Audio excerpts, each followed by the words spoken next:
FanDuel's Breakfast at the Breeders' Cup is presented by WinStar Farm and by Phasic Tipton. Welcome to Breakfast at the Breeders' Cup. If you are a fan of horse racing, you should be here. We've got plenty of Breeders' Cup contenders waiting to go on the track. We are inside the horse van. These are the filly contingent.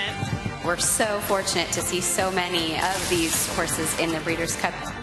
He floats. He's very, very good. He's very light on his feet. Just an outstanding work.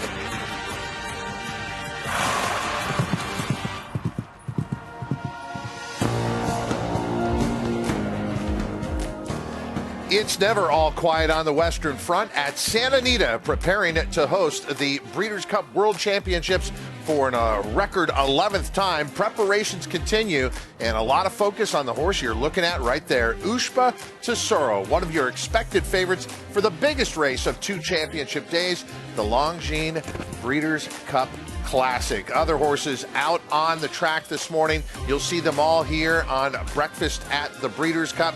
It is a gorgeous morning with temperatures around 62 degrees and climbing up around 75, and so much expected on Friday and Saturday, but so much obviously can happen over these next couple of days leading to Friday and Saturday. Welcome to Breakfast at the Breeders' Cup. I'm Todd Schrupp. And you can see the preparations right behind me on our set, just off the paddock, some schooling sessions going on. If you were with us on Monday, the big story was Ushba Tesoro, the Japanese champion who took the Dubai World Cup. One of the expected favorites for the Longines Breeders' Cup Classic was supposed to have a routine schooling session at the starting gate. It turned out to be anything but routine. We were told by his connections they would make some adjustments and be back today on Wednesday. We're going to show you that schooling session in just a moment. Joining me for all the action here on our desk, it's Caton Bradar and Simon Bray. It really was remarkable on Monday to watch Ushba Tesoro essentially have a meltdown at the starting gate. How important is what we're going to see today? Well, you want to see improvement, that's for sure. But it's not unusual for horses at any given time to get a little uncomfortable around the starting gate. It's just a matter of timing, but that is why, Simon, they go to the gate in the morning before big races, even horses who are pros at it, just to make sure that you get all of that out of their system before the big day. Yeah, especially the international horses. As the connections of Ushba Tesoro touched on, these starting gates are very different from country to country, and that was what got Ushba Tesoro a little upset the other morning. Wasn't used to that space at the back of the starting gate, the ledges in there. So the game plan this morning is to put some pads in the back, make that a little better for him, a little softer for him. The bigger issue I have with him is hopefully he goes in to even try and see if those pads work, because he went in the starting gate, he stood there momentarily, got very upset, and then when they tried to put him in a couple more times, he just flat out refused to go in. He didn't want to go in. So hopefully, fingers crossed, that works out this morning. All right, we have full team coverage for you here at Santa Anita. Let's start with Michelle Yu.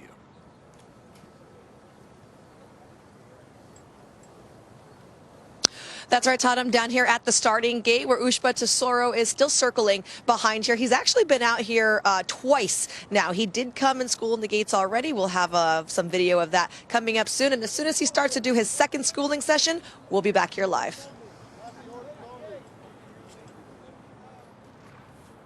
So, Simon, for those who weren't familiar with what the concerns were from his connections about the difference in the starting gate here in America, what was the adjustment they're going to make this morning? They're going to put some big pads in the back V. Where those 2 back gates close, the familiar shot you see on TV when the assistant starters close those back gates, there's a V back there, kind of like this, and it creates a space. And the horse was just a little sensitive, a little different to the starting gate back in Japan, where I think the gates just close more flat. The ledges down the side of the gate where the assistant starters stand on, they can touch around their stifle area, very sensitive, but those pads, they're going to put some really thick pads, 6-inch thick pads on the back of those 2 doors there. That should help him alleviate that space from him rocking back. And the interesting thing, even though it can be a very claustrophobic experience, the more padding, the more they're almost confined and separated from the metal, the more comfortable they feel. Almost like a security blanket that you wrap a baby in very tightly. The less they move around, the better they feel. We'll get out to Ushba Tesoro at the starting gate in just a little bit. But there was some news over the night about some scratches and some major names who will not be going in the Breeders' Cup. And for more on that, Rishi Prasad. Yes, good morning, Todd. You mentioned Ushba Tesoro, who of course won the Dubai World Cup, and when he won the Dubai World Cup, he beat Algiers. Algiers looked to be a credible contender for the Breeders' Cup Dirt Mile, up against Cody's Wish, representing the Simon and Ed Crisford team, but sadly he's been scratched. Overnight we learnt news that he was one of the horses taken out of the Breeders' Cup yesterday. I just spoke to Ed Crisford, who just arrived, and he was just informing me that the horse had a bit of heat in his right front leg. It's nothing serious. He's going to need a couple of days, possibly 3 days rest, and then he'd be fine. But unfortunately, to happen this close to the Breeders' Cup Dirt Mile means that he cannot take part in the race. The good news is that he is a gelding. He's going to head back to Dubai, possibly run in the first round of the Al Maktoum Challenge in January, maybe have another go at the World Cup, and who knows, in 12 months' time, he might be back at the Breeders' Cup. Fingers crossed. Well, it seems every morning it has been a constant reminder of you're not there until you're there. Well, you know, the roster of a major team can change pretty quickly, and that the closer you get to the bigger games, the more important it becomes for everyone to be on top of it as far as physically and mentally going into it. But fortunately, there are so many things in place to make sure that each of the horses going out is as fit as is possible. Yeah, and we're just more aware of it on a stage like this. If this was a regular race, say it was Tuesday or Wednesday, this had happened, you would never hear about it. Yeah, that's right. It would probably be a little later. The horse would never be entered. So it's just, you know, we're amplifying this just because of the stage that we're on. Algiers out of the Big Ass Fans Breeders' Cup Dirt Mile. As we said, we've been waiting on Ushba Tesoro at the starting gate to see how this morning goes. Once again, Michelle Yu. All right, guys, so Ushba Tesoro did return here to the starting gates after standing already this morning, and he circled for 5 or 10 minutes, and then the gate crew did give him clearance, so they were waiting to see if he had to go in again or not. You guys alluded to the bumpers. This is what the bumpers or the pads look like. It literally is just a pad.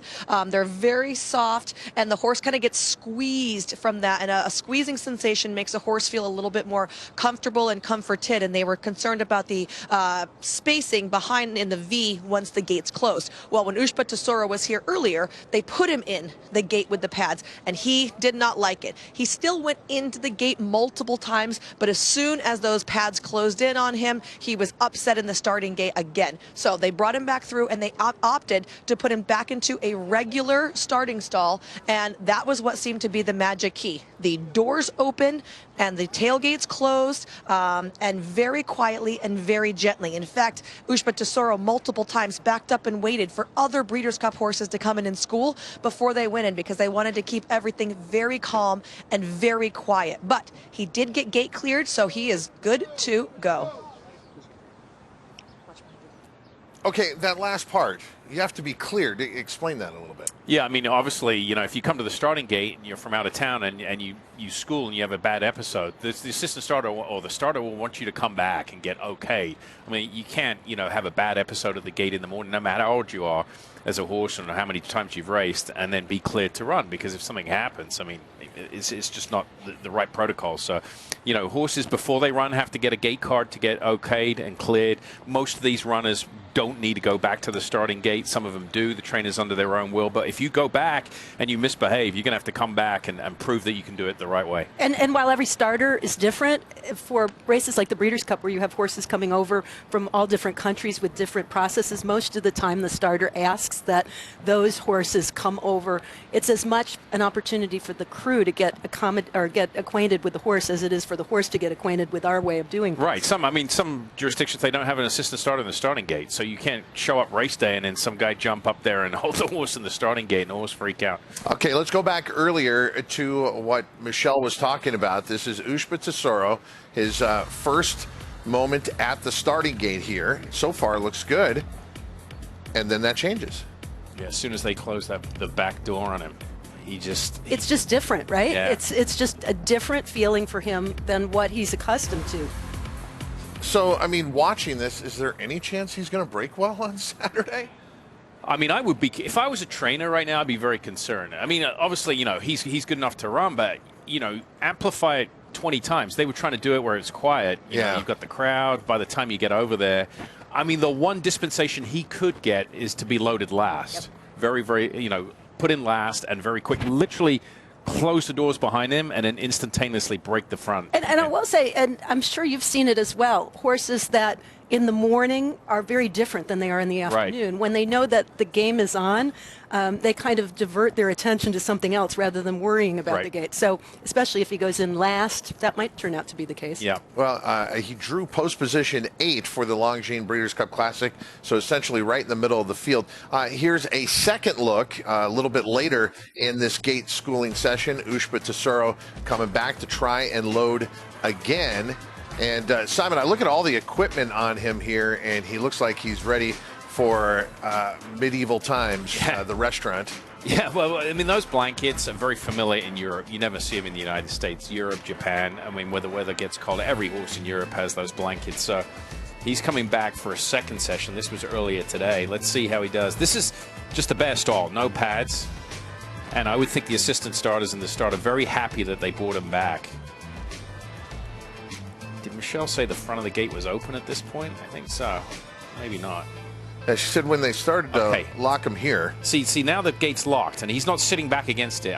They're going to push him back and make sure he touches that and feels that. But this is the one without the pads? Yes. Yeah, so it's totally different demeanor.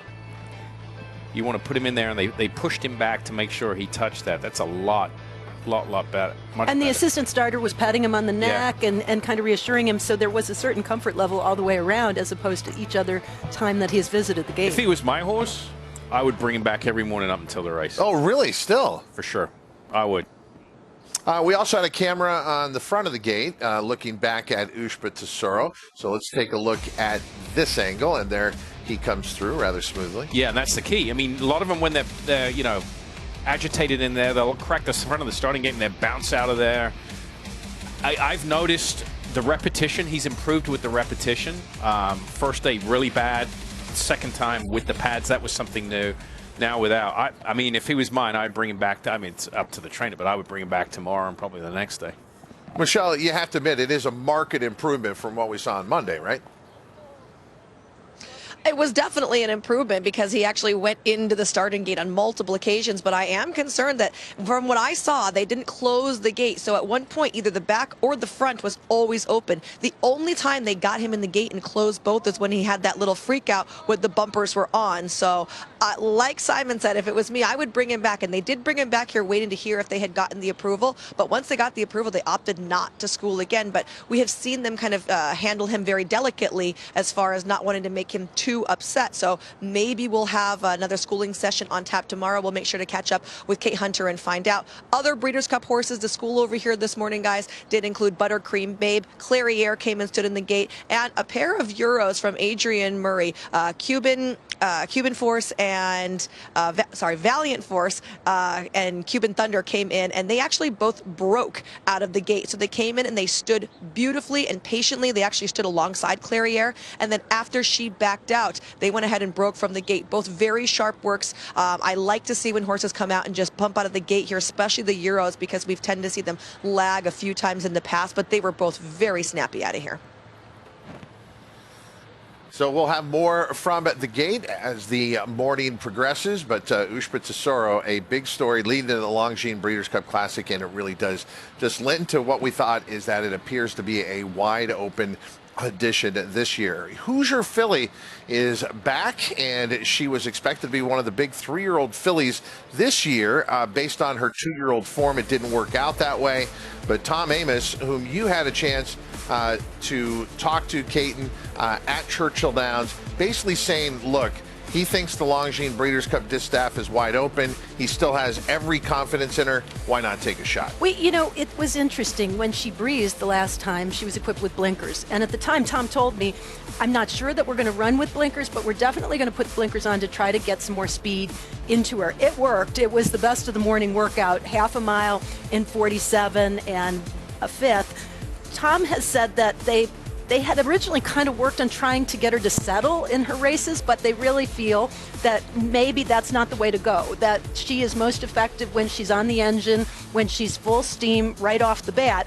And so the goal here is to try to get her into the race. The blinkers will be on when she runs, ultimately.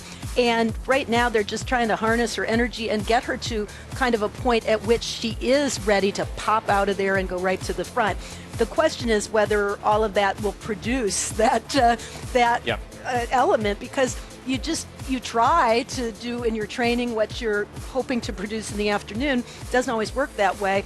I haven't had a chance to ask Tom how he feels about the inside post position, but I bet he's okay with it because I think they really want her to feel like she needs to go, and that inside post position can kind of do that to a horse. It dictates. I mean, sometimes you draw the one hole and you kind of send a little harder than you normally would just to get position, and she's going to be sent with blinkers on. She doesn't have speed to the outside of her. But is that good enough? I remember after a second start, I had dinner with Tom one night, and he was convinced this was one of the best horses he's ever trained. He's never lost faith in her. But, you know, from a handicapper standpoint, I look at the form and I just think she's one of those precocious 2-year-olds that never made the transition from 2 to 3, really. She tends to be a better horse, though, when she makes the lead. Yes, big time. In my opinion, she's one of those that gets really brave when she does get out there in front. Who's your filly preparing for the Longines Breeders' Cup Distaff? Had a chance to talk to one of our top photographers, Anna James, and she said, you better take a look at Saudi Crown in the Longines Breeders' Cup Classic. I'm like, Anna, why? Like, because he is thriving in the mornings. And I know... Talked about that horse all week. I know. And Brad Cox, whom you talked to at Churchill Downs, we talked about his confidence. This is one of those horses he's very confident in, Kate. He's always had confidence in this horse. They had to take some time with him, and he feels really fortunate that the owners were willing to show patience with him and give him the time that he needed. But it's been all systems go from the time he started in the spring at Keeneland. That day won from a little off the pace, but since then he's been all forward, and his workouts have been really strong at Churchill. He's one that's facing older horses for the first time. So similar to what we were talking about with Who's Your Filly, but more 2-year-old season versus 3-year-old season. Yep. You wonder how Saudi Crown is going to do facing his elders. We know he's very good amongst the 3-year-olds. Yeah, and that's good. And that's the key to this race. I've talked about it all week. The 3-year-olds in this race are kind of what I call the second half 3-year-olds. They weren't the ones competing in South Florida on the Triple Crown Trail. They're later developing. And this horse is 2 noses away from being undefeated. I mean, his race record is tremendous. I mean, look at him here galloping, just full of energy, moving the right way, floating over the ground. And the question mark is the talent there to get it done against the older horse. I think he's going to run a huge race. To Todd's point, and listen to him to talk to you all week, I've never seen Brad Cox more confident. I mean, he's an honest interview, but he was really pushing a lot of his horses here at the Breeders' Cup. And Saudi Crown is the perfect example of a 3-year-old that comes to hand late in the year.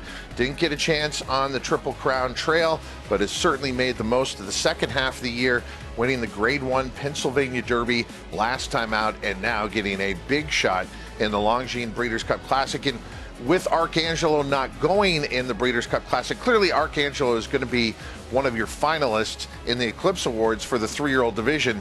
But any of these 3-year-olds who are in the Breeders' Cup Classic, they could actually wrap up that title with a big performance, a win in this race, Saudi Crown amongst them. It certainly makes it an interesting discussion if he's successful.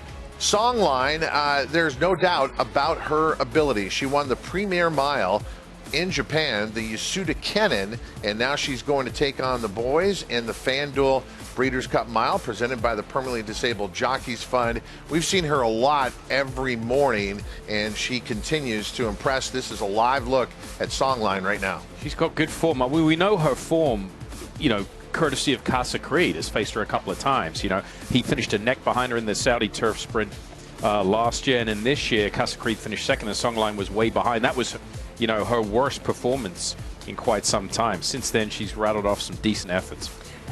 It was sort of a regrouping, right? After that effort, she was given some time. It was back in February, comes back in May, and is successful at the highest level in Japan, comes back, successful again, and then beaten just a nose last time out. But it's interesting how all her races have been spaced so that she seems to do well when she has some time going into them. Yeah, she does. I mean, you see the layoff line between those races. She runs well fresh.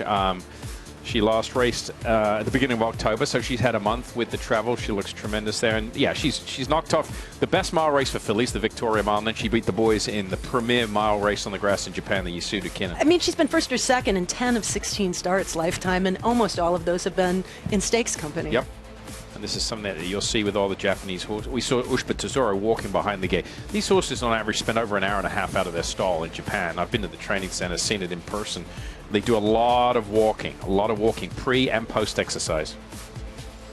So the mile on the turf for Songline, but it is the mile on the main track, the Big Ass Fans Breeders' Cup Dirt Mile that Zozos is aiming for. For more on that, Andy Biancone. Good morning, Todd. Good morning, Simon. We are ponying Zozos before he goes for his gallop.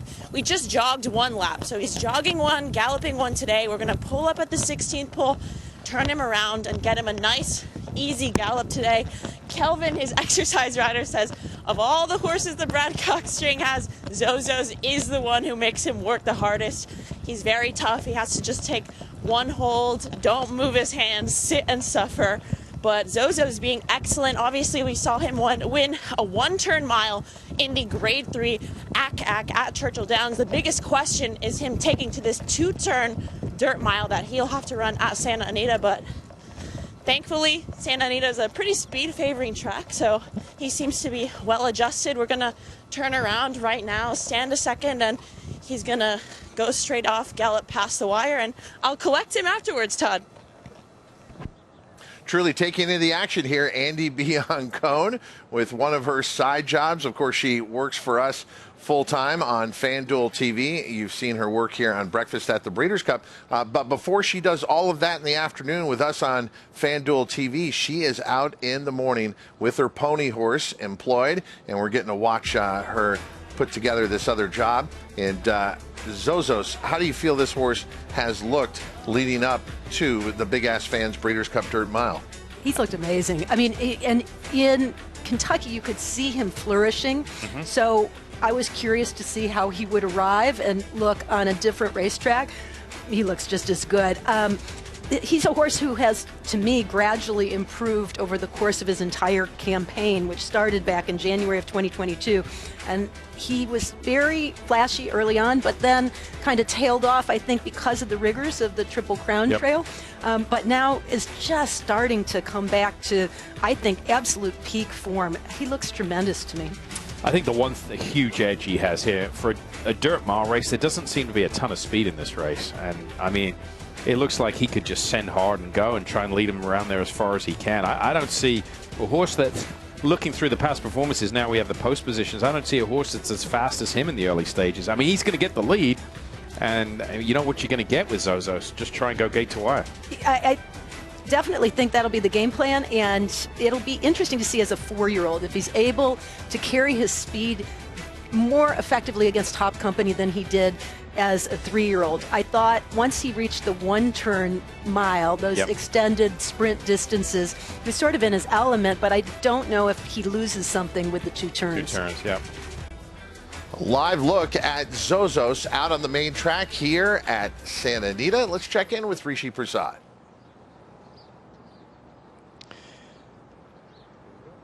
And I bumped into someone that I know rather well because we don't live that far from each other back in the UK. It's Adam West, who obviously trains in Epsom, and he's brought living the dream. He's obviously had a little bit of American experience, Adam, because he ran at Keeneland, ran pretty well. How's he been? I've chatted to one or two people. They're all telling me, as you imagine, positive things. Yeah, very happy. Really glad things went the way they did over at Keeneland, and he came down here at just the right time, picked up the best of the atmosphere, and now he's thriving, so really happy. Well, you say thriving. He's ending up, I mean, he's favourite for the race. A lot of people are expecting. When you won the Nunthorpe, it wasn't an expectation. When he came to Keeneland, it was also a little bit of finding out. But it's a different build-up to this race. Absolutely. Pressure's on now. I would rather we were 28-1, but he's got a lot of credentials that suit the track, and I think you know, he's justified with his form. Highfield Princess has done amazing, and I think, yeah, we have any chance, it will be here. His owners, Steve and Jolene, let out an enormous roar when he got stall 5. What was your reaction to that? Well, I was playing down. I said anything but 1 or 12. Just don't be on the wings. Secretly sort of thought 3 to 5 would be best. It wasn't just where he was drawn, it was where the others drawn. You know, the American horses that I probably feared the most, stuck on the wing or on the rail as well. So credit to them. And we got Caravel 2 down from us, so take us in nicely if she jumps like she did last year. So I just couldn't believe how everything lay in those stalls, and yeah, really happy. So A lot of people look at his form up until the Nunthorpe and thought he's a very good sprinter, but he hasn't quite made it to the top level. Is it a case that he has just improved and he's still improving? I think it's ground and probably tracks. You know, like everyone when he ran in the Palace House, everyone was like, "Well, you're not in the King Stand." You know, you're not. And we made that decision at the beginning of the year. And a stiff 5 isn't going to suit him. 5.5 at Keenan isn't going to suit him. You know, we know that he is 5 and 1 yard. That's it. Like he can't go any further. So York suits that, and that's where he's able to show his best.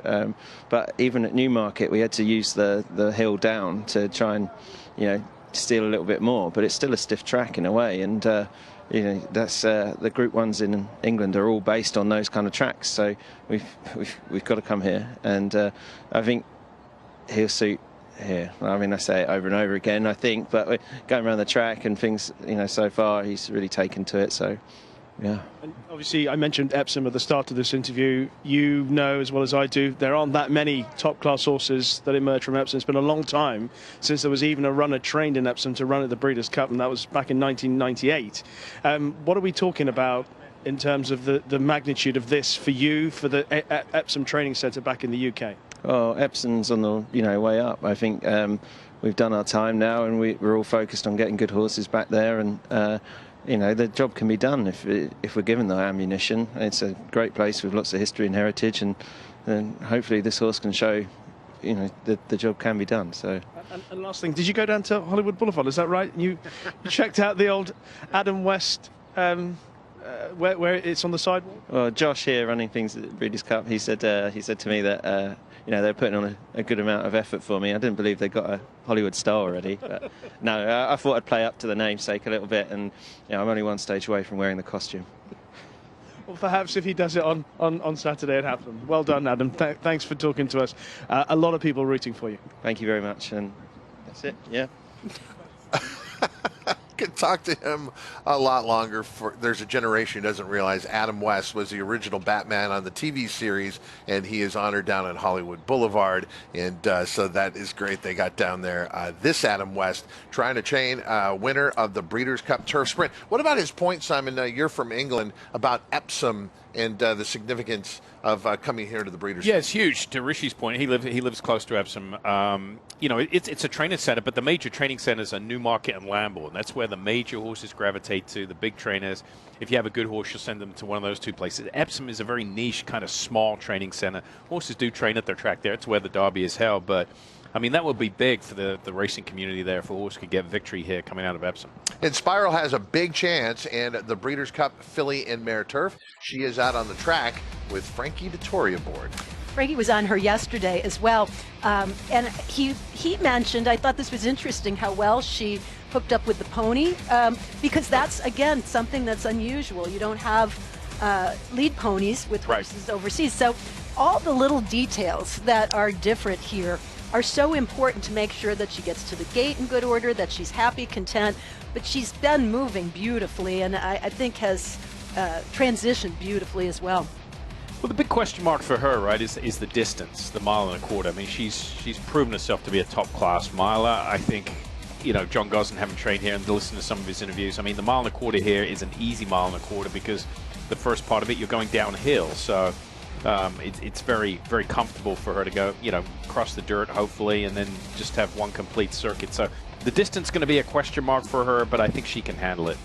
We had a profile of John Gosden yesterday. Of course, everyone's established he was out here for time training at Santa Anita and part of this circuit. But in the profile yesterday, Simon, he talked about you cannot make the Breeders' Cup an afterthought. In other words, you get to the end of the season over there, it's like, let's just go over to America and take a shot in the Breeders' Cup, because you have to be more forward-thinking, and as a European-based horse, you have to make it a target. And he also looks at his horses and determines who fits American racing. Yeah, I think that's a very valid point. You can see in Sparrow here. This is almost like a breeze, isn't it? It is. It's a little blowout, I think. I mean, and Frankie was getting her to switch leads there. Wrong cue. That's what I love, though, that she's starting to do all the little things that aren't necessarily of concern when she's overseas.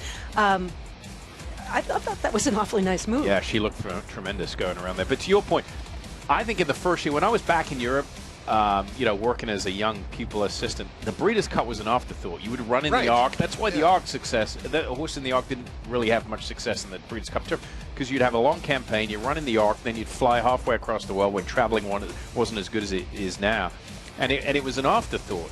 But now it's a much targeted, a more targeted really experience, I think, for the connections, for the horses. They plan from the back end of the year backwards rather than, go down the year into the fall, and hopefully, we'll have a Breeders' Cup running. And for horse players, the Breeders' Cup is always a target. It's two of the best betting days in the sport. And we're talking to you. And regarding FanDuel Racing, new customers can bet the Breeders' Cup with a no-sweat win bet up to $200 on FanDuel Racing. That's up to $200 back if you don't win your first single horse win bet. Just place your first win bet on a single horse in any race and get up to $200 back as a racing bonus if you don't win. Go to FanDuel Racing for details. And specifically to the Breeders' Cup, don't forget about Win Insurance. Play the Breeders' Cup with FanDuel Racing and get Win Bet insurance on all races at Santa Anita. That's including the card tomorrow on Thursday. The two Breeders' Cup race days are Friday and Saturday, but all 3 days, Thursday, Friday, Saturday, at Santa Anita, you can get Win Insurance only through FanDuel Racing. We'll be back with more Breakfast at the Breeders' Cup right after this.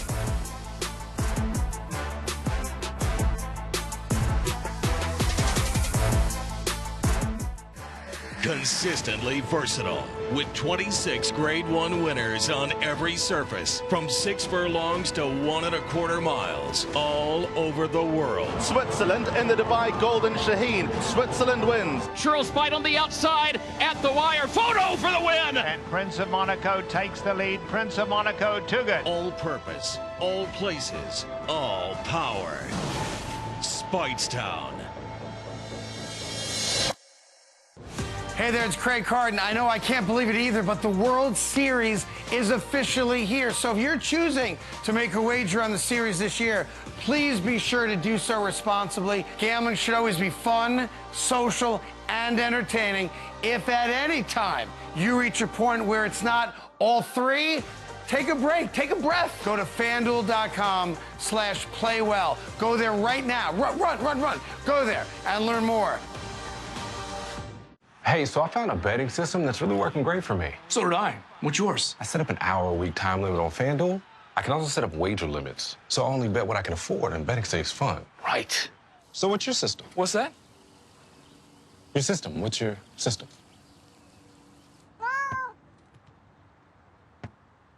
What is that? Every bettor has a system. Make FanDuel's responsible gaming tools a key part of yours.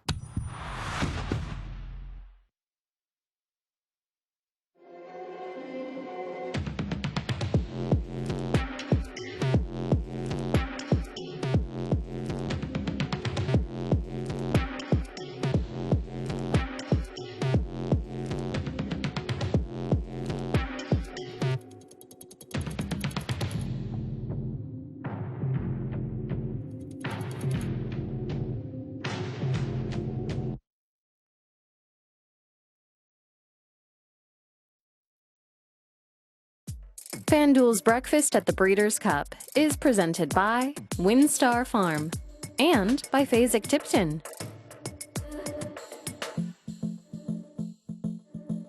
Welcome back to our desk just off the paddock here at Santa Anita. We really do have a great view here. You've got the best view because we're taking you on the track with Andy Biancone, with Michelle Yu all over the backside and even out at the starting gate. But these schooling sessions have been a lot of fun. We've been having a lot of interaction with people schooling back there. Innsbruck, who you just saw, having an open gallop or an easy breeze on the turf there. She was circling behind us in the paddock here. John Gosden and his wife Rachel were there, and Frankie. They're just taking him in the saddling stalls there. He's taking him over back there, getting used to that saddling stall. Mustadaf is also out there too. Yeah. So you look up and you see some of the biggest stars in racing. And let's check in with Michelle Yu. Well, guys, beautiful morning here on the backside, and I tracked down Amber Zidane, who has several contenders in the Breeders' Cup. We have to talk about Arabian Night right now because I want to know whose plan this was to go from the layoff into Grade 1 Pacific Classic, Breeders' Cup Classic. It's very Taiba-esque to me. It wasn't me. It was all the bosses. It was all Bob's. I'm just a spectator here. I'm just here to cheer the horses and hope they do well. So luckily they're doing fine, and we look forward to a great weekend. Can you bring me back to the Pacific Classic day and walk through your emotions? Well, I was in my pajamas. I was back home. No, but it was a tough race. It was a great race, and we felt that we deserved the win, and we actually were hoping for a show, and he did. Into the stretch, it was a very close race. I have much respect for Go Rocket Ride, but we managed to dig in, and he came out with flying colors, so we're very happy about that. And when Bob said, "I want to wait and train into the Breeders' Cup Classic," you thought, "Okay, no problem." Yes, sir. That's it. You also have Muth, who was scintillating and then maybe disappointing and then back to being a star. Well, they're babies, right? So they take their time in developing their routine, their habits, and how they want to run. The best thing about Muth's revelation was from the last race was his ability to sit and rate, and I think that was exactly what we hoped for. We weren't expecting it, but we've got it, and he's managed to handle 2 turns well. Now, will he be the better of the bunch going into the juvenile?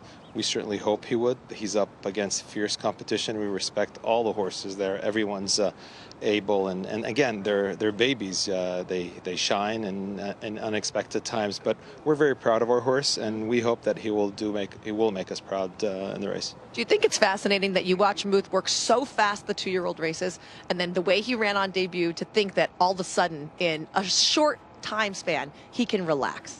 Yeah, I mean, I guess that's what we hoped for when we bought him. His brilliance was in his speed, but something in the team's in the back of the team's mind was that there's more to this horse than just speed. He's more than just a one-dimensional horse, and he's demonstrated that. So, again, it's a portfolio of horses that actually can get to the distance, and some that actually are just a one-turn type of a horse. So we try to managing and choosing the best horses that fit our program, and Muth came out with flying colors. I know that you're an avid horse fan as well. Is there anyone you want to see on the ground, since I think you just got here? I'm looking forward to being here. It's great to be back in California. I was born here. I don't know if you know that, but yeah, I was born in LA, so it's good to be back. Brought back a lot of memories, and just to meet the racing team and everyone else. So it's good to be back. All right, appreciate the time. Thanks, Michelle. Amr Zadon going to be having some serious contenders, guys, in the Breeders' Cup. And he's made a serious investment into the game, and obviously the relationship with him and Bob Baffert has been tested, and they have only been closer, and they have furthered that partnership with acquisitions like Muth and others, and great horses. I mean, they're immediately into the biggest Got races. into the business before Bob Baffert with Doug O'Neill for a couple of years. And then obviously, had some bad luck, as it can happen to anybody. I mean, through no fault of anybody's own. Took a step back for, I think, 3 or 4 years and got out of the business. Came back with Bob Baffert, and the rest is history. But yeah, it's saying he was born here, and himself, he's unbelievable. He's an avid polo player. I mean, he plays polo with some of the top players in the world. So I think he was playing with the royal family back, I think, this past summer in Ascot, just after the Royal Ascot meeting. So yeah, he's a very good polo player. And willing to spend what it takes to get to the biggest races. We wish Amir Zadon the best. Okay, next up, it is Aidan O'Brien, and this was quite a scene yesterday, if you'll remember, when all his horses gathered. So this looks very similar, Caton, to what we did see yesterday, but this is happening right now. I think they should just give Aidan his own saddle towels rather than them classified by race that the horses are entered in, because they are so distinct. And to see this sight still is something that is remarkable for horsemen as well as race fans and horse lovers especially. It's just an amazing sight. Well, most trainers, they bring a bunch of horses. They wouldn't take them all out simultaneously, right? I mean, on a trip like this, you would have maybe 1 or 2 excise riders for, say. I was going to say, I don't think that anybody would have enough staff to be able to accommodate it. Exactly, but it's a little different back in Europe. The lads that take care of the horses also ride them as well on occasion. But yeah, to have all the contenders go out simultaneously, it's a sight to behold. Bob Baffert yesterday at the breakfast marquee. It was shortly after this took place. was joking that maybe he'd put a red cap on one of his exercise riders and have du jour join the lineup when they go around the track. But it is remarkable in how they decide, Simon, who's going where. There's 2-year-olds in here mixed in with older horses. Yeah, I mean, they're, you know, the colts would be at the front of the string in Europe. Okay. Because the colts and the fillies go out together. The colts would be at the front, the fillies in the back, for obvious reasons. I mean, you don't want to. Right. Yeah, you know. The breeding shed comes later. What was interesting, too, though, is, and it might just be the way it plays out here with the personality types and the training types, but yesterday Aiden was mentioning the horses that were toward the lead were not only the older colts, but they were also, as it would turn out, kind of the shorter priced horses on the line, the most established, most accomplished, and then on the way back with the 2-year-olds kind of bringing up the rear, following their elders. Yes, exactly. You would have a lead horse. A lot of horses, you know, have a lead horse in Europe when they're working in the morning, an old veteran established horse that's going to, you know, be the guide, if you will, for the younger horses in behind. I think the total was 9 yesterday that were out. We've seen as many as 16 in some instances. We've also seen them at times shut down the track completely for Aidan O'Brien's contingent to come out on the racetrack. That was not the case yesterday. They were out in the middle of all the traffic going on for the Breeders' Cup, but they stayed obviously on the outside rail. Yeah, they just galloped in single file. Here we go. 1, 2, 3, 4, 5, 6, 7, 8. Yeah, it looks about 9 there, I would imagine. All I remember was Bolshoi Ballet was second at 9. But that's about it. You will see it live. If you didn't see it yesterday, you're going to want to see it. Aidan O'Brien's horses coming out on the track. Once again, Rishi Prasad. Yeah, interested in talking about one of the French challengers for the Breeders' Cup Juvenile Fillies Turf, and that's Les Pavots, trained by Francis-Henri Graffard, who's obviously one of the up-and-coming trainers over the last couple of seasons. He's pretty selective about the horses that he campaigns in big international races. He's brought a Breeders' Cup runner before who ran quite well in the same race a few years ago. And Les Pavots has improved, certainly, at the back end of the season in France. She ended up finishing 3rd last time behind a very good filly of Aidan O'Brien's called Opera Singer on Arc Weekend. Les Pavots finished back in 3rd that day. Although she was beaten about 5 and a bit lengths, it was still a really good run because the winner could potentially be very smart. Les Pavots does have an awkward draw to overcome in her stall position 14, so whether or not that's going to be too much of a challenge for her is not entirely certain. One positive for the way she's normally ridden is that she's settled in the rear, she normally drops out of the back, and she tends to find her way through late on. One thing about her as well, during the season, I was pretty convinced that she actually wanted cut in the ground. She wanted soft ground. She won heavy ground at Deauville earlier in the year. So I was thinking that perhaps might be the key to her. But last time out, it was pretty quick ground in France on Arc Weekend, even though a lot of people will be saying that, of course, the official description is good to soft. It was pretty quick. Ace Impact clocked a very fast time when he won the Arc. He might just be very special as well. But she is ridden by Michael Barcelona, one of the best riders, certainly in France, one of the best riders in the world. Great international experience, won the Derby at a very young age. So hopefully he and Les Pavots might overcome that very difficult challenge from stall position number 14. And Craig Burnix, Glen Hill Farm, part of the representation there with Les Pavots, a daughter of No Nay Never, drawing the outside and the Breeders' Cup Juvenile Fillies Turf, listed at 8-1 in the morning line. We'll be back with more breakfast at the Breeders' Cup in just a moment.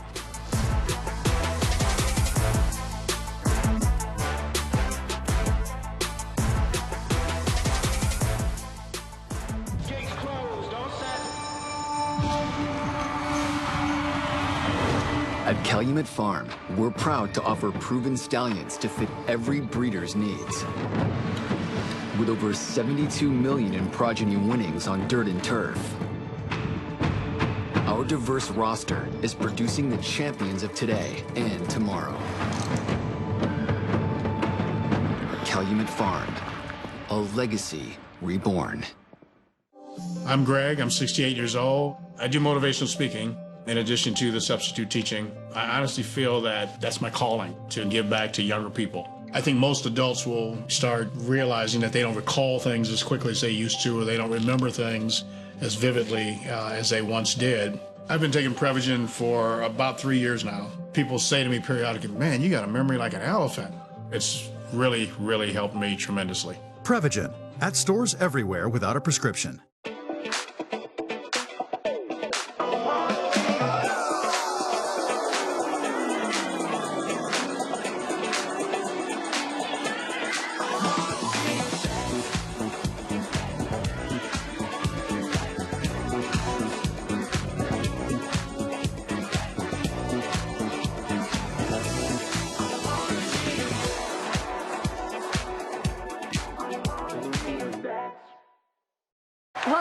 the sportsbook draft where FanDuel's pick is in. With the first pick in the 2023 sportsbook draft, FanDuel selects horse racing. Brilliant pick, as FanDuel becomes the first and only sportsbook app where you can bet on horse racing. Just a savvy move by a savvy franchise. New customers get a no-sweat bet on the Breeders' Cup up to $200. It's like they know each other. What do you think Rob's saying to him right now? Probably something about oats. This is a Kentucky Thoroughbred. This is a Kentucky-built Powerfoil industrial fan. Like a Thoroughbred, it too delivers unrivaled performance. And while they both run with purpose and pride, this one also runs to keep your workforce feeling cool and comfortable. Powerfoil, our best-selling big fan hands down. BigFans.com. Comfort without compromise. Trade Storm to win the Rico Woodbine Mile. She's going to do it. Simple Verse has won the Ledger. Slate Nick Spear and Asheen Murphy get through and have won. It's getting really tight. The star of the season, drawing line. The purple cap, Kamiko the far side of him. Kamiko's won. The other midline, Mongostina has just won it with Mosse. Ocean Road after going to Vegas. Ocean Road. It is going to be Paravel to win the turf sprint. Chase the day with Day Chaser Cocktails, the official ready-to-drink canned cocktail of Breeders' Cup.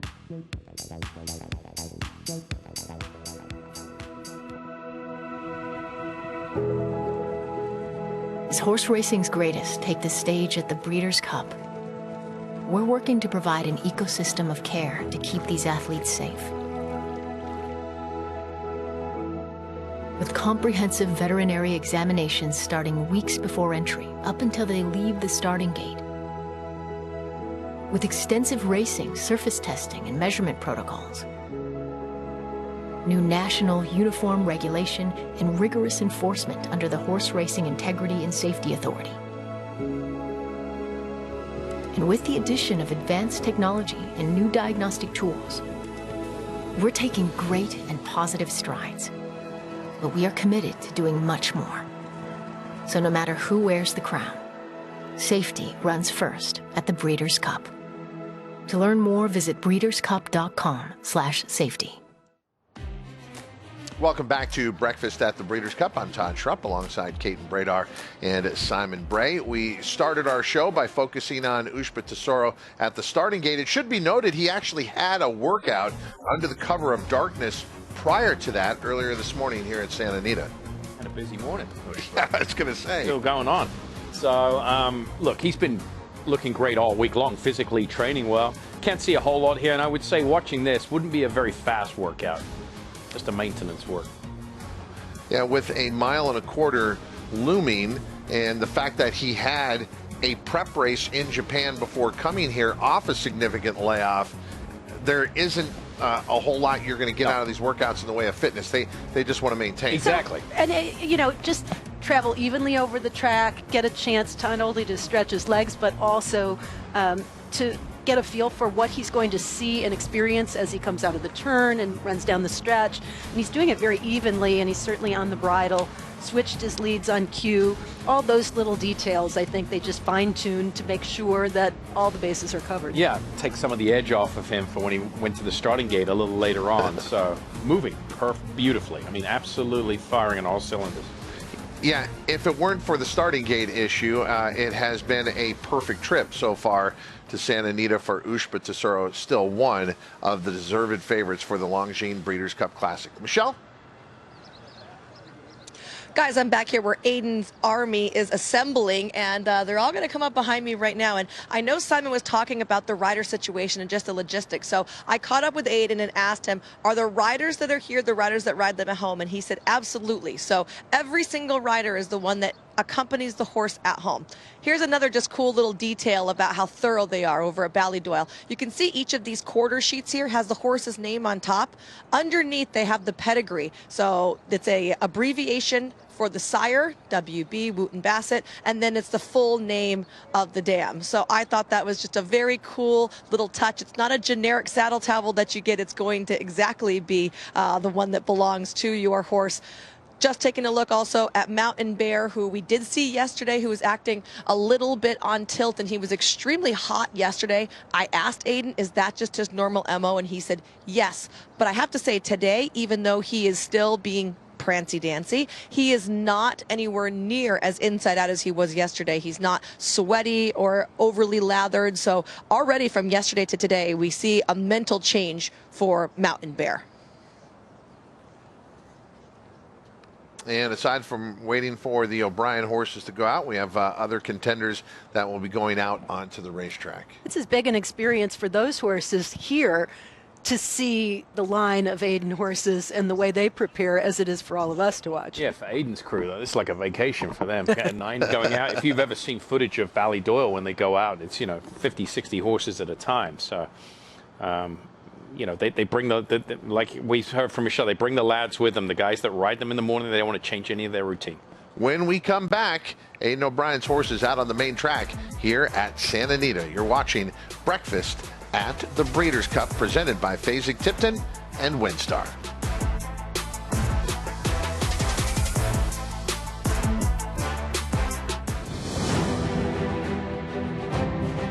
Early voting comes inside. He wins the Breeders' by elect. Disarm takes the Met win.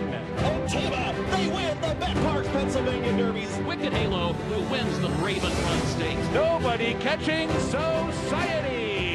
Red Route 1. Cyberknight has won the Pascal over Tama and Gunai the Forgo. Echo Zulu wins the Next Gen Breeders' Cup Juvenile Series. It goes down in the field. With FanDuel, every night is a watch party. New customers bet $5 to get $150 bonus if your team wins. Bet all the stars with all your friends and tell them that they get 3 months of NBA League Pass on us with any $5 bet.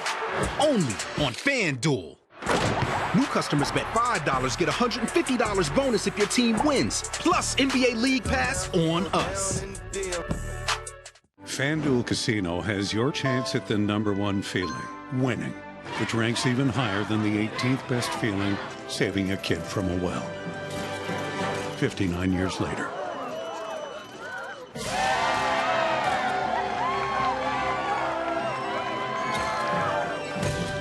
Find the #1 feeling winning on FanDuel Casino Reward Machine. Free to play every day with a chance at a $2,000 top prize.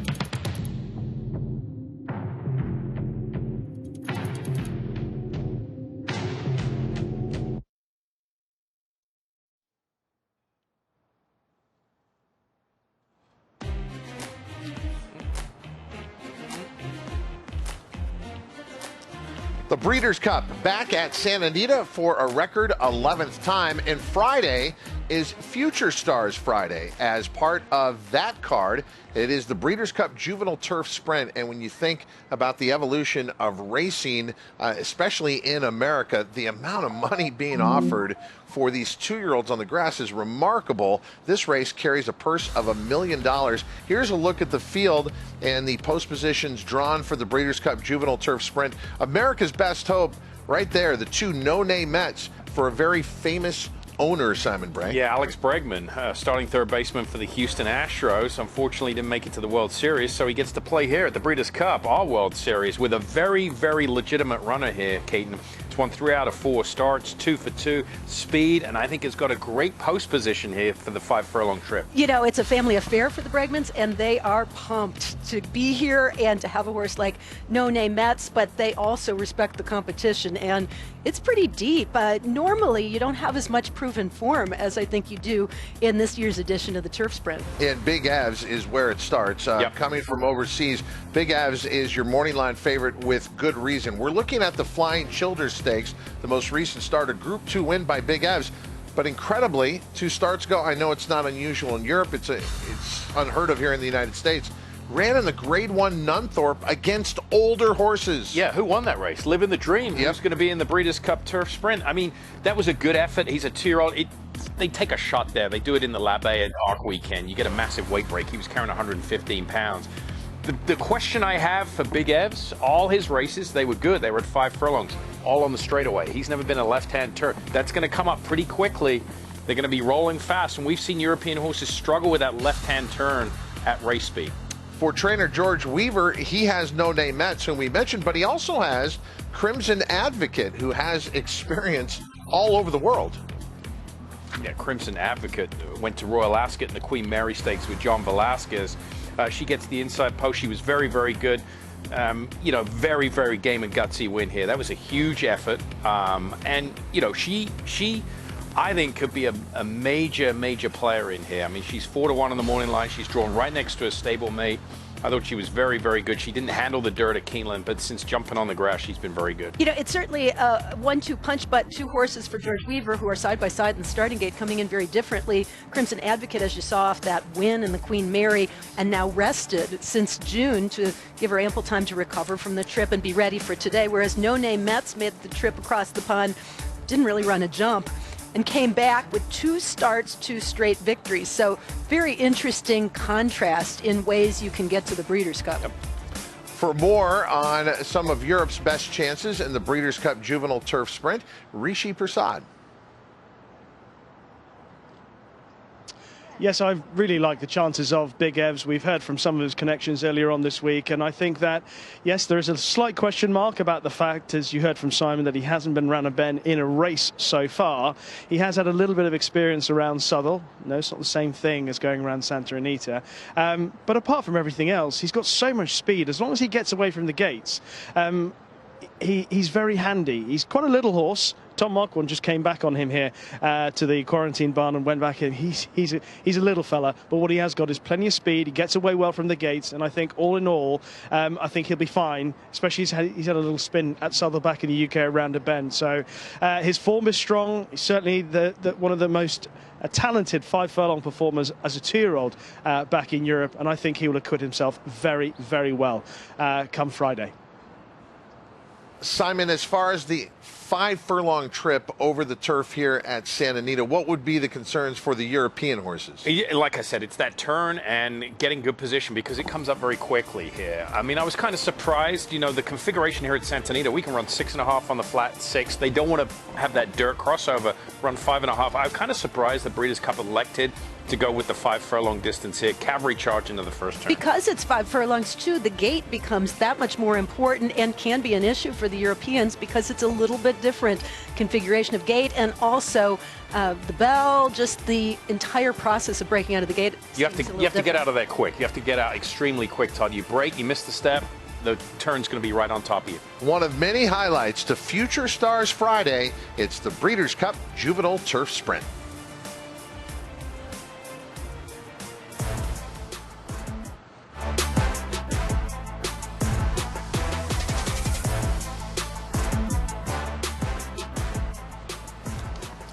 Well, the name is Future Stars Friday. The 2-year-olds in the spotlight for the first day of the Breeders' Cup, and there is no bigger star on that Friday than Tamara. She is the favorite for the Breeders' Cup Juvenile Fillies, and she is the shortest price favorite of the 2 days of championship racing. She is listed at 4-5 in the morning line, 2 for 2 coming in, Caton. But she has to obviously overcome this field and for the first time go around 2 turns.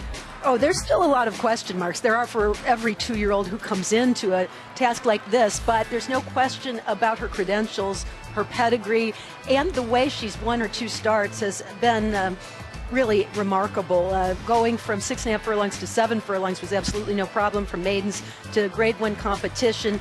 Mike Smith, who's ridden her in both those starts, said that this very well could be the best 2-year-old that he's ridden, and that's pretty high praise from the Hall of Famer. Yeah, and I think my counterpoint to the question about the distance would be she might be better around 2 turns with the pedigree. She's eerily similar to her mother. It's very rare we see champion race mares go on and produce legitimate superstars, potential superstars, and she could be one of them. I did a radio interview yesterday, and they're like, well, what's the headline now for the Breeders' Cup with, you know, some of these defections? I'm like, this could be it. Tamara Elise going in, she's going to be one of the, from a betting standpoint, one of the shortest price horses. She waltzes down there with an 8-9 length win. She's going to be absolutely the talking point of this Breeders' Cup. And Keaton, as we've watched her in the morning, as gifted as she is physically, her mental acuity has certainly been on display as well. Well, you have to remember that the Beholder, her mother, was a great racehorse from the very beginning.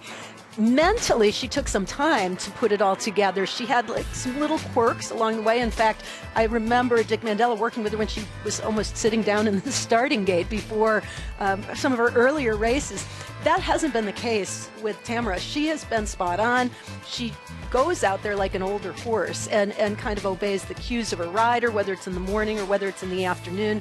She just hasn't missed a beat. For me, the question is maintaining, because when everything goes right to the letter every step of the way for a long time, it becomes that much more difficult to maintain it through a run to the Breeders' Cup. Right, overcoming adversity. I mean, she's wise beyond the years. That we've watched her train all week. I mean, she just, nothing bothers her. It's unbelievable. And I think that's the separator between a good horse and a great horse. They all have the physical attributes. They get over the ground, they work well, but it's that mental acuity, I think, which makes the difference. Those that can handle different situations. She hasn't never been tested. Her biggest test will come on Friday. Future Stars Friday centered around this big star, Tamara, in the NetJets Breeders' Cup Juvenile Fillies.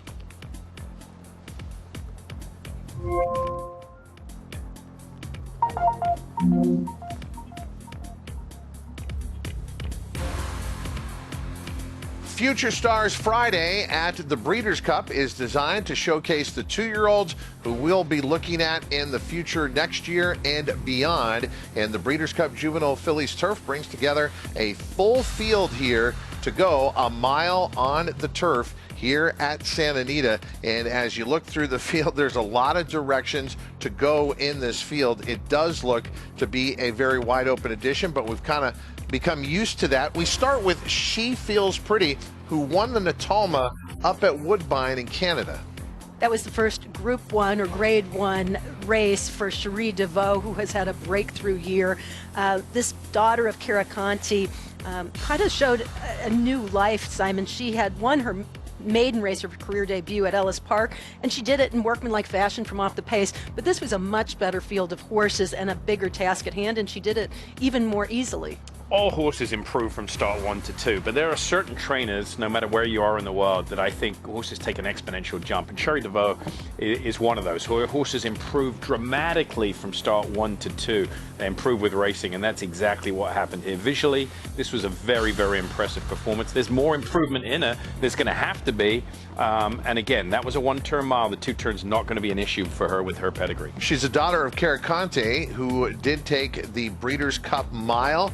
And She Feels Pretty is also owned by Lale Stables, who owned the legendary Barbaro. But what about the horses coming in from Europe? Rishi Prasad has been talking to Simon Crisford's team throughout the week.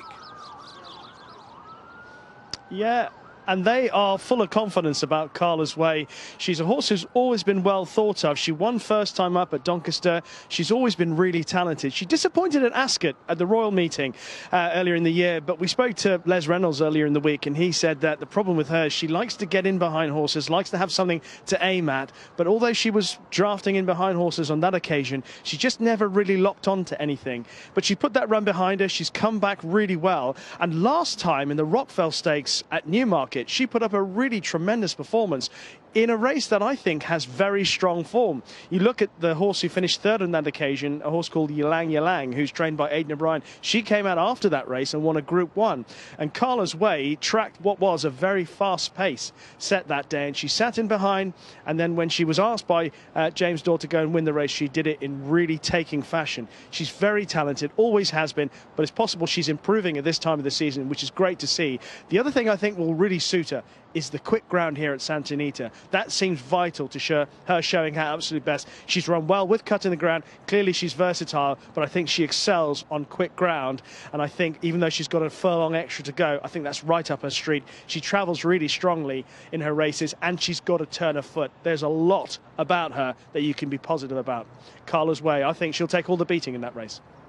Simon, and you especially, talk about the advantage that the Europeans have in the turf races overall at the Breeders' Cup. Do you see that advantage here in the Breeders' Cup Juvenile Fillies Turf? Yeah, I think the gap has narrowed somewhat over the years. I'm a big fan of She Feels Pretty, the filly we highlighted there. I think she's very good. I think the Europeans obviously have a strong hand. They've dominated in this race, but She Feels Pretty to me. She was visually very impressive.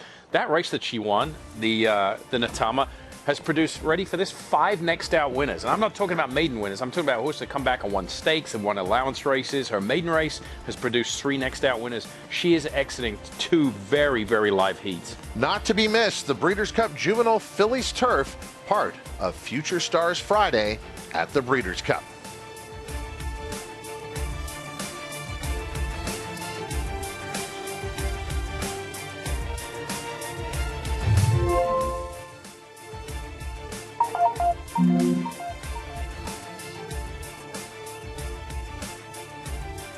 Future Stars Friday, one of the focus as far as races to look at is definitely going to be the FanDuel Breeders' Cup Juvenile presented by Thoroughbred Aftercare Alliance. The thought coming in, we might get a preview of some of the 3-year-olds next year that will be on the Kentucky Derby Trail. We do have a scratch in this race. The 5 Akoro Neo for Japan has been scratched, but the most anticipated horses are in here, and the top representatives from all over the country, East, Midwest, West, are all going to come together for what looks like one of the deepest editions we've seen in about the last 5 years. And when looking at this field, taking a look at Locked, who won the Grade 1 Breeders' Futurity last time out, the Claiborne Breeders' Futurity at Keeneland.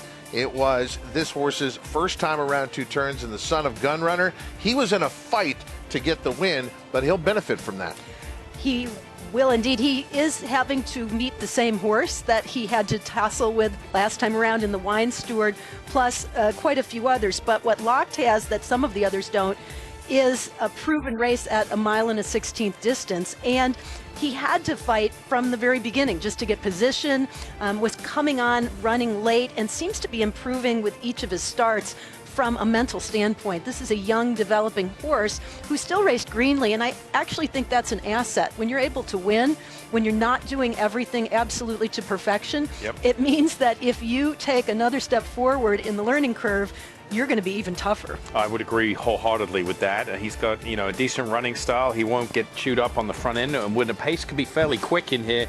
And remember, this is the route that Todd Pletcher used last year with Forte, coming out of the Breeders' Futurity to win the Breeders' Cup Juvenile. Trainer Bob Baffert has dominated the FanDuel Breeders' Cup Juvenile, and he comes in with numbers and quality this year. He has 3 horses in here. Let's start with Muth, a winner of the American Pharoah last time out, over his stablemate Wind Me Up, who will be in the FanDuel Breeders' Cup Juvenile. There's a lot of wine in this race with Wind Me Up and the Wine Steward. Muth that has a bit more tactical speed than a lot of the other horses in this race, as well as a win here at Santa Anita, which I think is a huge edge in this particular race, because at 1 1/16 he's already proven he likes the track, he handles the distance. Now he just has to prove how he handles the rest of the competition. Yeah, I like the way he's relaxed. Michelle kind of touched on it earlier this week with Amir Zaidan in an interview, saying, how he was so quick early on in his maiden race. He was a $2 million 2-year-old in training purchase. Now he's shown the ability to relax, and that's the MO of Bob Baffert. He wants his 2-year-olds to show speed, but not run off speed. Once they break their maiden at 6, he spends a lot of time in getting them to sit back, relax, and sit off the pace so they can finish these longer races. The other Bob Baffert, and maybe the most talented of the trio that he sends out in here, is Prince of Monaco, winner of the Grade 1 Del Mar Futurity last out, is 3 for 3, but again, another horse who has to overcome the 2 turns for the first time. But another Bob Baffert beating a stablemate in their most recent race, beat stablemate Miramati here in the Grade 1 Del Mar Futurity. He also beat Muth, who won the American Pharoah by 4 lengths in the best pal. 2 turns shouldn't be a problem, looking at the pedigree. again, as we're so often accustomed to seeing out here in California, Keaton, Bob Baffert, he controls these 2-year-old races, and he's done it again here with 3 entrants. He very well controls the pace, which is the critical part of this race with Prince of Monaco down in the inside. He may have the speed to set the score for the rest of the field. Keaton, you were at Churchill Downs, and you watched the Brad Cox runners train before they came out to California. You asked Brad Cox on that last day to sum up the horses that he liked best, and the first horse he mentioned to you was Timberlake. Yeah, I think this is a horse they've been excited about for a very long time, but the last race, the Champagne Stakes, kind of sealed the deal, and he's continued to train very forwardly since that, kind of hasn't missed a beat. Could absolutely be a preview of next year's Kentucky Derby, a loaded field in the FanDuel Breeders' Cup Juvenile, presented by Thoroughbred Aftercare Alliance.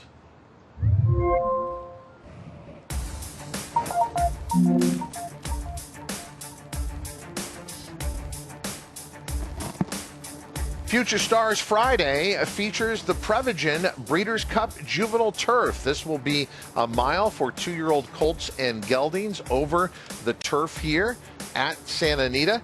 And taking a look at the field, we have the scratch of the 11, Liam's Journey, but we are left with a very competitive field of 13. River Tiber, a horse that has been mentioned a lot, is the morning line favorite at 3-1. Europe looks to have a distinct advantage in this race. Do you agree, Rishi Prasad?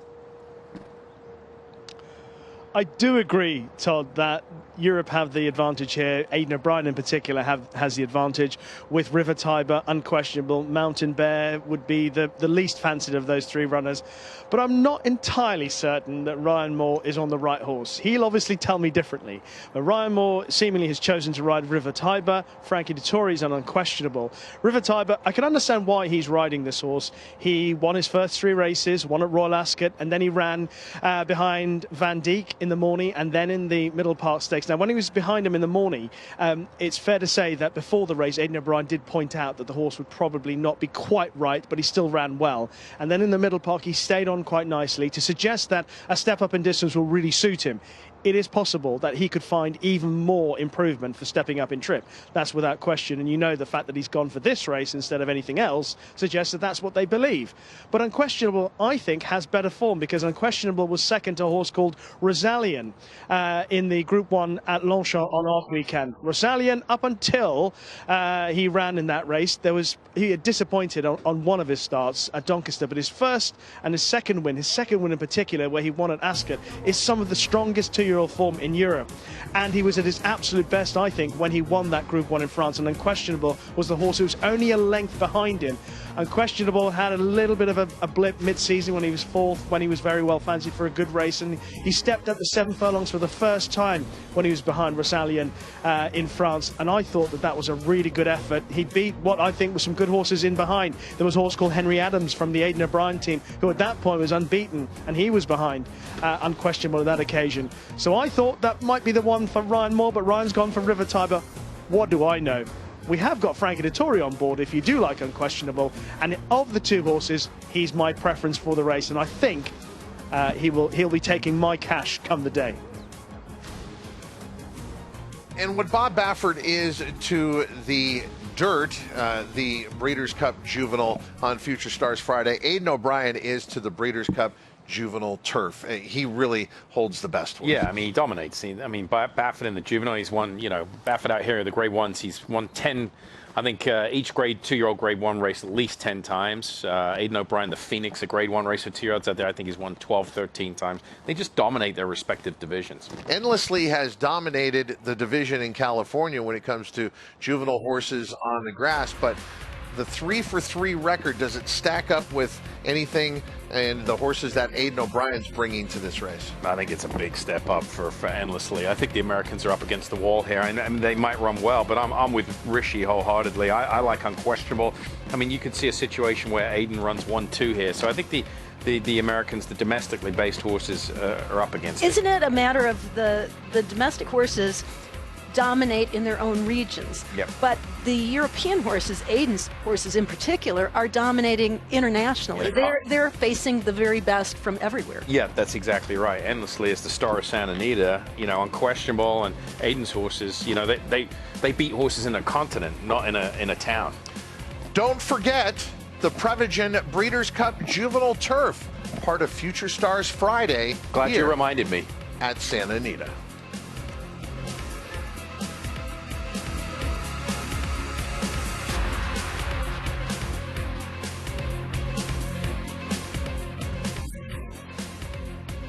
I just want to point out there are approximately 0.079% people in the world who could have just pulled off a preview show in the middle of the breakfast at the Breeders' Cup. I just realized I did 2 shows within 1 show. And I'm not even sure Rishi Prasad knew what he was getting into, and then all of a sudden it was like him being in the batting cage, and he's just fending off curveball after curveball. Rishi, you're amazing. Thank you. All right, back to Team O'Brien out on the track. So, Kate, this is different from what we saw yesterday. They were going the wrong way, then went all the way around the track. It looks like we have some of the horses showing up for a schooling session at the gate. And I think over time, almost all the horses, that international horses that haven't been to the gate, that the gate crew is not familiar with, will end up visiting the gate. It could be that some of them have already done it on another day, or they take the opportunity where it exists. But it would be a lot if all of Aiden's horses showed up at the gate at the same time. Yeah, it's a lot to take in. You can see they're going in, and they'll just stand, I believe. You know, we've seen on occasion where a horse or two will break, but they just stand, getting familiar. And these horses are well traveled. You know, it's a little different from, you know, a small operation based in Epsom, based in northern England, that doesn't have the global exposure. These horses, the Godolphin horses, that's why a horse like Morge can go to Keeneland and just, you know, jump right into the program. And, you know, here's a different type of approach, or the difference and the benefit of a bigger, more established stable like Aiden's. With Ballydoyle, they have everything they need to replicate the race experience, whereas a smaller trainer coming in internationally doesn't have the luxury of being able to replicate a gate situation or do things a little bit differently to prepare for overseas types of expeditions like this. So you rarely see his horses come over and have some of the issues sometimes that we see from other countries' invaders. Exactly, and it goes back to, you know, John Gosden's statement about picking the right horse to come as well. So schooling session continuing here for Aiden O'Brien's runners, and he'll have runners across the 2 days of the championship days of racing. And Monterey is out on the track for the Breeders' Cup Filly and Mare Sprint for trainer Brad Cox. So I think this, you know, this was one that I wasn't sure was going to be in the list or the group that Brad brought to the Breeders' Cup. So I think she's one that really tipped her hand with how she was doing in training since her most recent start in the Ballerina. At Saratoga, she was 3rd that day. I think you can draw a line through that race. The muddy track didn't flatter her, and I think she's a different horse today, but she's been knocking on the door against top-level competition without necessarily having that breakthrough performance, though she is a Grade 1 winner. I think it's been a matter of figuring out what she wants to do the best. And I actually think she fits really well into this field. She can sit very close to the pace. She, you know, was able to beat Goodnight Olive in the Derby City Distaff at 7 I love furlongs. that race. That was great. Yeah, I mean, and, you know, that's one of the 4 defending champions from last year, Goodnight Olive, who draws post position 1. So, yeah, I think it's a sign of encouragement that off that long layoff, he brings it here. Michelle? Guys, I saw the saddest person sitting with his little hand in his fist, and it was Brad Cox. And you told me you felt so alone, that Caton was with you every day in Kentucky, and since you came here, no one has talked to you. No one knows who I am out here, but that might be good. I hope they know who we are after the races. I have a question. I keep hearing that you guys call Saudi Crown affectionately the Creature. Where did this nickname come from, and why? Pedro, one of the guys that helped select him at the 2-year-old sale, is responsible for that name. So, no, he's settled him well. I think you might see him gallop out here his first couple of days. He's moving well. He looks like a creature. He's a big, strong creature. He's doing great. So it's not because he's abnormally ugly or something like that? I don't really. You'd really have to ask him the reason behind that. But no, he's doing well. He's set up for a big run for sure. Is he committed to the speed? I don't know. We'll see how it goes. We'll let him Florent kind of break and kind of figure out what we're going to do going down this stretch here. But yeah, look, he's doing good. We'll just play the break, but you can't tell your whole game plan. Give your whole game plan away. That's fair. That's fair. A lot of people do watch the show. But before you left, you said that you really liked Timberlake. Did he ship in here well? Yeah, he's been awesome. He trained early, but super pleased with what we've seen from him, and excited about getting him started on Friday. He's going to school today, and hopefully he takes all that in. We may school him twice, but overall love what we've seen from him out here. Do you have a favorite Breeders' Cup memory? Obviously Monomoy Girl in the first one, holding on in the distaff. That was very, very special in 18. And then out here the next year we brought I think 6 and Kofefi and British Idiom both won. So you know it's been a good event for us for the last 5-6 years. Excited about hopefully having a big year this year. All the memories when you win a race are special, right? Like it's a Super Bowl horse racing, so we're excited about being back in the. I'm going to throw you under the bus a little bit real quick. Do you know all these dates? Do you remember, like, your wedding anniversary?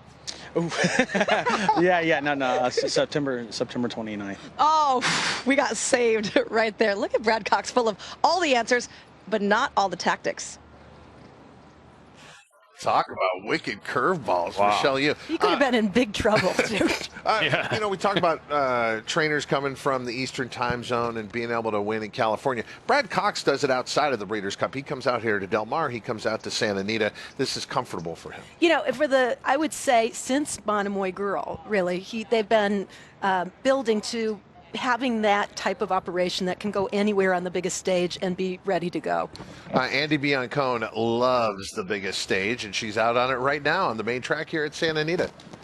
Todd, I'm here with assistant trainer Daniel Ortiz, who is aboard champion filly Brightwork. Daniel, obviously, filly won the Grade 3 Adirondack, went on to win the Grade 1 Spin Away, and the biggest question going into the LC was to handle the stretch out and distance. Obviously, she ran to 5th. So you guys want to try her at this distance again? Well, it was the first time asking her to go 2 turns, so she could have been a little confused about that. But after this Alcibiades, she came back and bounced really well. So she's telling us that she done yet for the year. So she recovered really good, and we put her on the plane and take him on. You're John. Girlfriend, so obviously you very closely with her, have been riding her since day one. How do you like handling Santa? I think and she loves the sights. She loves being out here. Unfortunately, we're dealing with some microphone issues there. We'll try and get back to Andy in just a moment. But we did have Joaquin back at the barn talking to John Ortiz about Brightwork and what it means to be here at the Breeders' Cup for his family history in the sport. I think this is one of the more emotional stories as far as the time spent over the years with the family operation, the fact that his father was involved with Brightwork even before Johnny ended up training her, and the opportunity for a young trainer to be on the biggest stage with a horse like this, who did bring him there through the Adirondack, the Spin Away, is all part of the story, right? Give you a little bit of background. I knew John Ortiz when he was probably standing about 3 foot 2 inches. So really? the backstory is his dad, Carlos, was an exercise rider for Bill Moff for many years when I was working there. And Bill would go to South Florida. I would keep the string in New York, and Carlos ended up being the #1 exercise rider for Bill during the wintertime. He rode a lot of good horses. Yeah, little John Ortiz was literally pint-sized at that point, and it's just remarkable. Carlos retired from the racetrack, went to a calories-based thing, gets his horses ready, and now John's son Daniel aboard the horse. I mean, just a true family story. Yeah, you talk about the powerful stables that we see here in America. Aidan O'Brien, top trainers coming over from Europe, but I love the fact that everybody gets to compete. Stables like John Ortiz, who don't have the near number of horses, but absolutely have a chance to have their moment. And the family relationship, at the core of it, you see more father-sons, father-daughters, family operations in this game than I think almost any other sport I can think of around the world. And it does become generational, and it's truly the passion of it in a family tradition. Yeah, because it's so 24/7. It's like NFL football. You see a lot of father coaches, son coaches, assistant coaches. It's that you just have to live and breathe it 24/7. Well, it got real busy here in the schooling session, and we see a lot of the connections now in the middle of the paddock. The sun is coming out. So much taking place here at Santa Anita, and there is Team O'Brien. They were all at the starting gate just moments ago, and now headed back to the barn. We're headed to a short timeout. Breakfast at the Breeders' Cup continues right after this.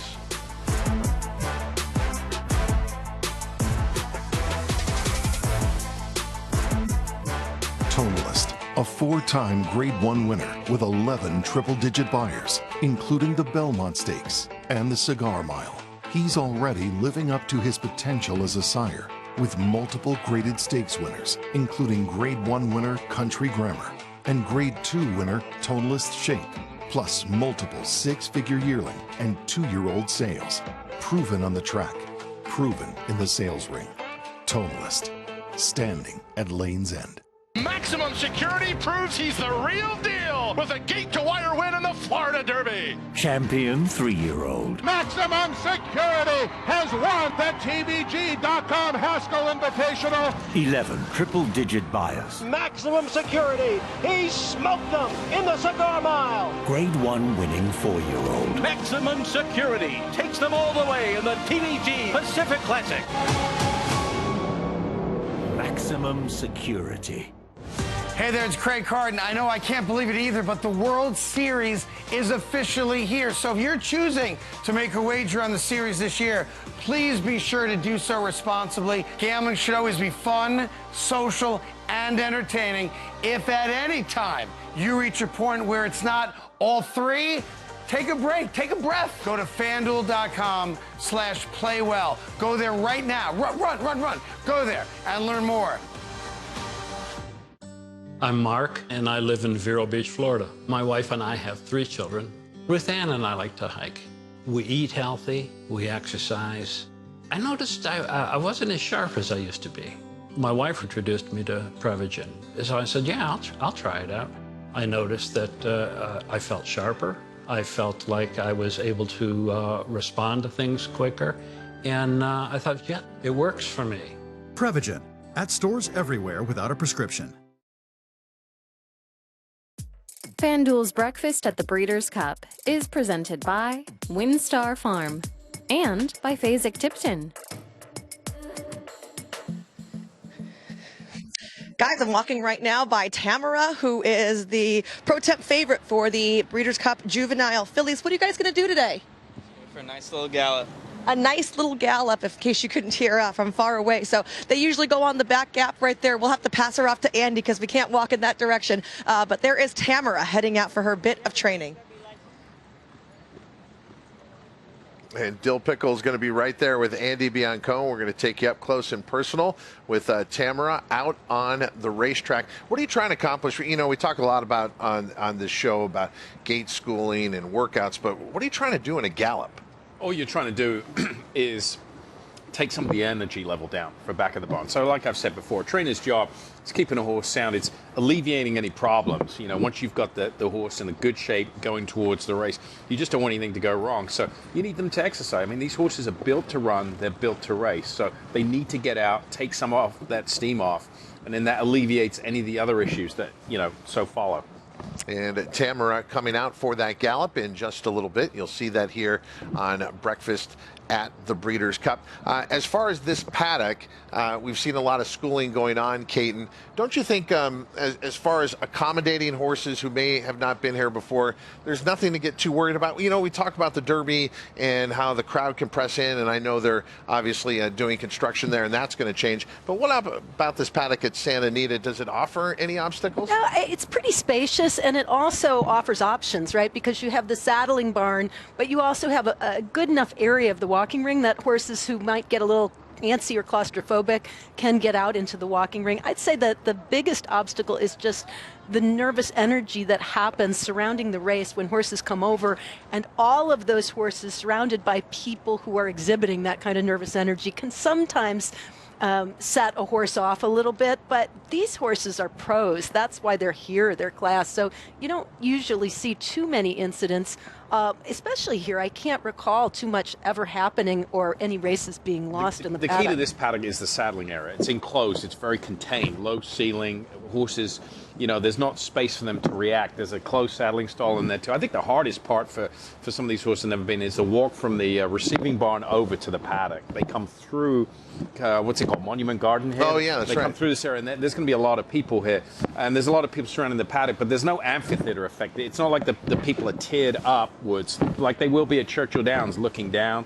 I think the hardest part is the walk over from the receiving barn. All right, this is where we're located, off this gorgeous paddock here at Santa Anita. Taking a look at the O'Brien horses finishing up their morning session here and coming down the lane on the main track here at Santa Anita. Wow. Just going by just absolutely single file. That looked like a John Sheriff's horse in the back there, if I'm not mistaken. Different saddle tail. But yeah, I mean, this is what they do time and time again. They are taught to train like this. And it's not just the lead horse establishes a pattern, Correct. right? Or the speed at which everybody else has to kind of follow suit. And that's what, to me, makes it so remarkable, is to see how everybody kind of falls into line. Normally, when we train our horses, you see them traveling in different paces, different speeds. Some want to go a little bit faster than others, but in this group, they just kind of follow the marching orders. Yeah, the guy at the front, the lad at the front, has the most responsible job there of setting the tone and the pace and the tempo of the workout. Andy Biancone, as you've noticed, is wearing a jockey camera for. That's why we're able to get that up-close look, and we get to do that now with Tamara. Andy. Todd, this is one of the Tamara and just Tamara sandwich in between two ponies. Austin, what's the game plan with Tamara today? We're just going to give her a nice gallop, you know, let her enjoy herself. It's a beautiful day. Just enjoy herself, you know. What's your favorite thing about her? She seems like a very kind, sweet filly.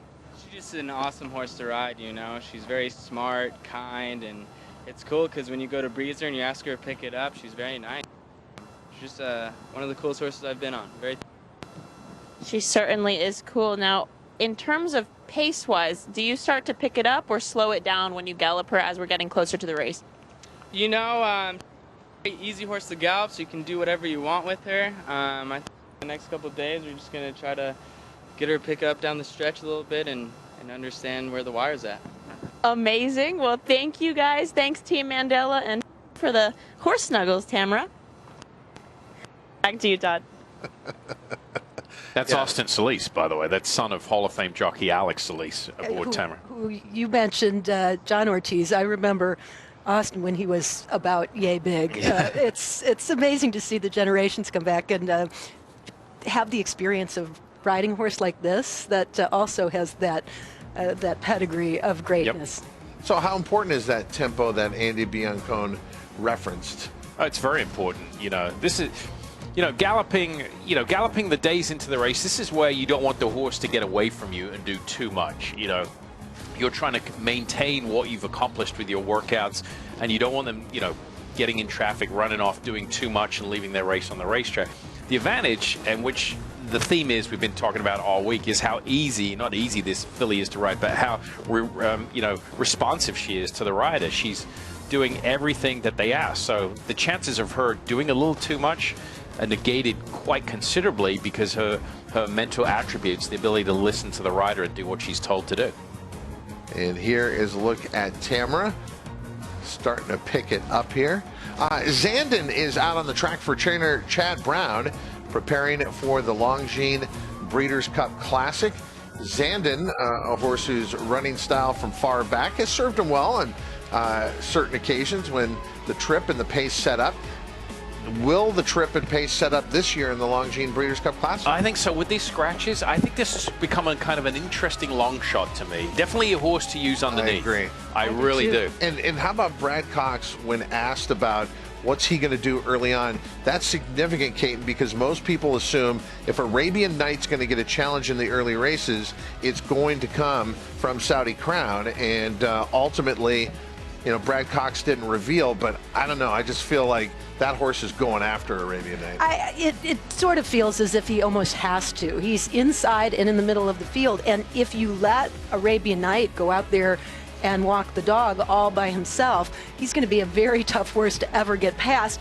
Plus, up to now, Saudi Crown has established his best running style is going to the front. We don't know if he can be as good if he doesn't show that type of speed. So it could potentially set up even better for a horse like Zandon, who, I've exchanged texts with Chad about him going into his work here at Santa Anita, and he seems just as confident and optimistic about the way this horse is coming into the Classic as Brad has about his horses, and Saudi Crown in particular. Looking at Zandon, though, and the first time getting a chance to really see him physically, I have to say he is an imposing horse. He has really grown into just an amazing, fully kind of filled out a bit more than when I had seen him, which is quite a while ago as a 3-year-old, where you saw the potential, but he's kind of grown into himself. Yeah, I mean, there's no surprise here what you get. You're going to get a horse that sits off the pace and just comes with the run. So, yeah, I mean, he has to be on his game, but he has to have some of the others come back to him, and that's a potential for him to do that. His form is good, and I think, for me personally, I like White Barrio in this race, and he ran second to White Barrio, a distant second. What did he do? He came back and won, and all he does, that piles on and adds to the credentials of Dick Dutro's horse. So he's right there. I think with the right setup, he gets a piece of it at 12 to 1 on the morning line. Part of the legacy of the late Brereton Jones, Zandon, a son of Upstart out of the Creative Cause mare Memories Prevail, bred by Brereton Jones in the Commonwealth of Kentucky. We've talked about horses coming back to win again at the Breeders' Cup. There are 4 of them trying to win in the same divisions again this year, and most notable is Cody's Wish and the Big Ass Fans Breeders' Cup Dirt Mile. And I know, Simon, you loved what you've seen, first of all, from all the Bill Mott runners here in the morning, but also from Cody's Wish. Yeah, I mean, we talk about the Breeders' Cup as an afterthought. You can tell for Bill it's not an afterthought. He was one of the highlights for me of the works this week. I thought he looked tremendous.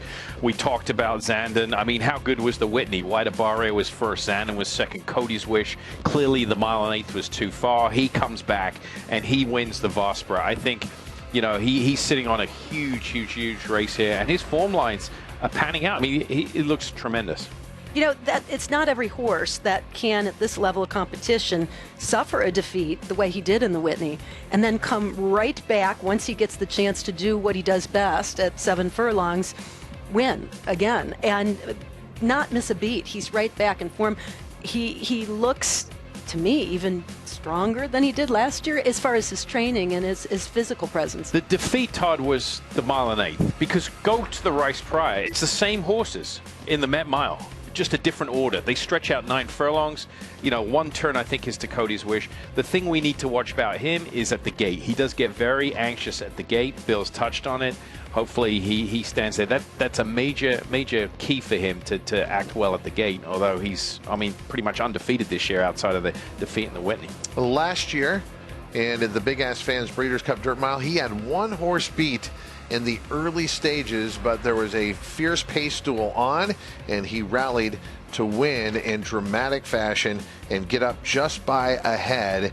And this year will be another solid favorite, but will he have that same type of pace scenario? I think that's debatable, and certainly not going to be like last year. No, I mean, he's going to have to run down Zozos. Zozos, to me, gets a clear and easy uncontested lead here, but I think he's got the ability to do that. I think he's got the ability to sit and come late. Okay, we showed you Tamara arriving on the racetrack. We heard what they were hoping to accomplish this morning. Here she is now. Let's take a look at her here. She's just going for a healthy gallop under Austin Solis. Now, I'll be eager to see that Austin alluded to the fact that he would let her kind of pick it up a little bit through the lane. So right now, this point is just relaxed and easy, and you can see that she seems just comfortable doing her thing, not really being asked for anything much. But as he goes into the lane, if he's going to ask her for a little bit more, he may even take a little bit tighter hold of the reins, because though it's counterintuitive, the horses are kind of taught to accelerate with a little bit more contact on their mount. Yes, when the reins are a little, crossed. That's why you see jockeys in a race cross the reins and make the reins get shorter and go up their neck. And Here she is with her ears pricked. She's looking around. And like we said, she's a filly that is very manageable. So she's not going to run off. She switches leads there. And he's just maintaining the same I think pace. He's just kind of keeping the same pace. Yeah. Tamara, one of the heaviest favorites of the 2 days, and certainly in the morning line that's indicated, 4-5 for the Breeders' Cup Juvenile fillies, and looking the part of the heavy favorite every morning that we've seen her here. And Michelle, you on our second day, we were talking about the personality of Tamara, did talk to Dick Mandela asking, the differences between her and Beholder, and personality-wise, he said they were very, very different. And this Tamara is just very sweet. So what they were talking about on the main track, she shows at the barn, just a nice, kind filly, and a lot of people are going to be rooting for her for sure. Does the drum beat? And I know we're getting ahead of ourselves, but they're going to compare on Future Stars Friday. They're going to look at how the boys run. They're going to look at how she runs. We're going to talk about how Dick Mandela's never won a Derby. Does the drum beat begin if she wins easily to think about the Kentucky Derby and the boys the following year? No, absolutely not. No, really? I don't think so. No. He tends to be conservative with his horses, so I think that there might be an outside drum beat, but definitely not internally. I think they're going to take one race at a time. Because that happened with Tom Amos in Who's Your Filly. Right. All of a sudden the reality check happened real early. But let's enjoy what we're seeing. Tamara, the biggest star of Future Stars Friday. We'll be back with more Breakfast at the Breeders' Cup in just a moment.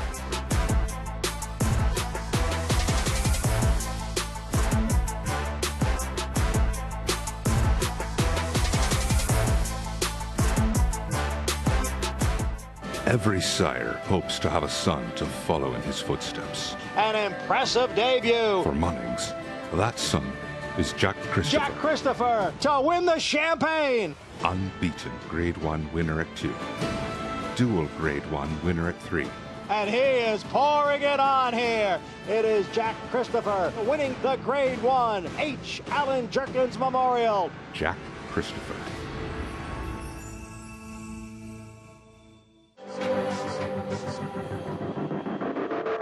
With NetJets, travel will always be personal. We do everything it takes to make every flight exceptional. Every single detail of your experience is personalized, just for you. As our standard is not just to meet our definition of perfection, it's to exceed yours. Welcome back to the Sportsbook Draft, where FanDuel's pick is in. With the first pick in the 2023 Sportsbook Draft, FanDuel selects horse racing. Brilliant pick, as FanDuel becomes the first and only sportsbook app where you can bet on horse racing. Just a savvy move by a savvy franchise. New customers get a no-sweat bet on the Breeders' Cup up to $200. It's like they know each other. What do you think Rob's saying to him right now? Probably something about oats.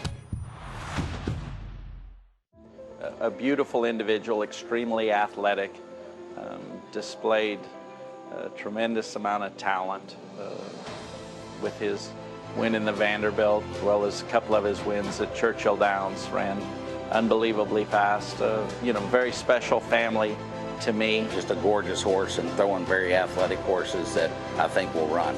Perfect star for the 2-year-old sales. I plan on breeding to him next year. I think he's a great play right now. The Vanderbilt.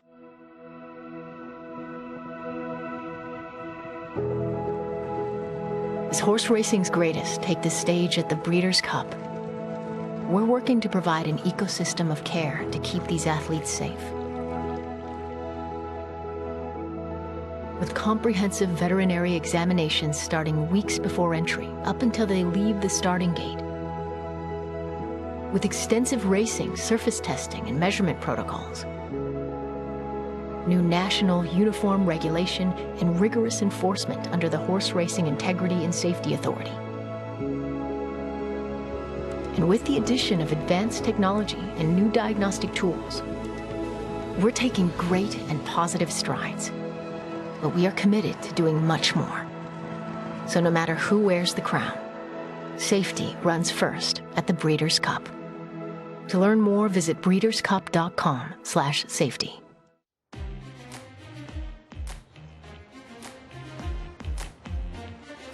That's the view from the grandstand at Santa Anita, and that's the view thousands will experience in person for 2 championship days of racing. The Breeders' Cup returns to Santa Anita for a record 11th time. Welcome to our set just off the paddock. I'm Todd Schrupp alongside Caton Bradar and Simon Bray. 14 championship days.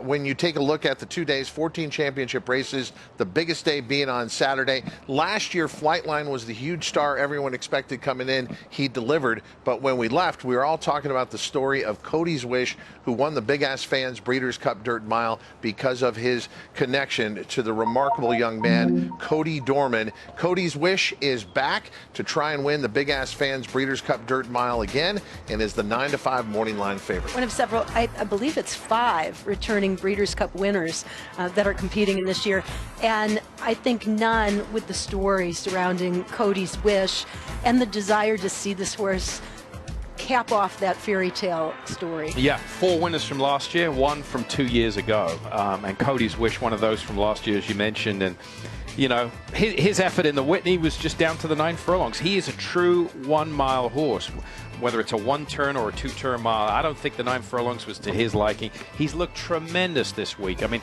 as far as, you know, me grading some of the works and looking at it, I put him right up there with, you know, one of the top 2 or 3 workouts of the week. He's looked absolutely phenomenal. Caton, last year, Cody's Wish, in dramatic fashion, rallied from next to last, 12 lengths out of it, got up by a head, but he also had the right circumstances. There was a fast pace early on.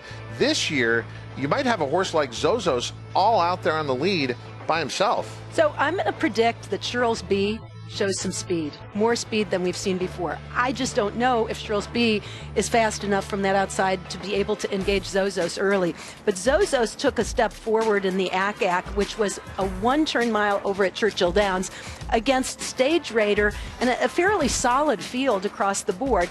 This will still be the toughest test to date for Zozos, but he is definitely more effective at the shorter than classic distances. The question is whether he can be as good around 2 turns as he has been at 1, but he does have a pace advantage here, and he is thriving for trainer Brad Cox, who seems to have a very strong contingent of horses. It's worth noting, too, he's 7 for 11 lifetime, so he is a horse who knows how to win. Again, I think that even though it looks like he's low in speed, that a few other horses are going to show speed unexpectedly. They have to, because they can look at the past performances like we all do and figure you can't leave Zozos out there on the lead. You have to take Stage Raider around second to him last time out, inside post. Maybe he'll send a little bit. National Treasure, the Baffert's horses, he's not you know, a lightning quick horse, but in this situation, he could be sitting just off the pace as well. Cody's Wish, the big star back in the Big Ass Fans Breeders' Cup Dirt Mile. Whether he wins or not, we are all winners for knowing this remarkable story and his connection to Cody Dorman.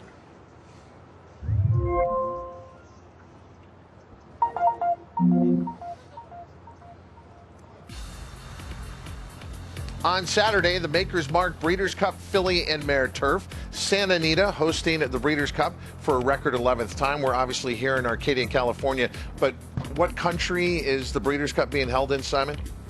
The USA. Yeah.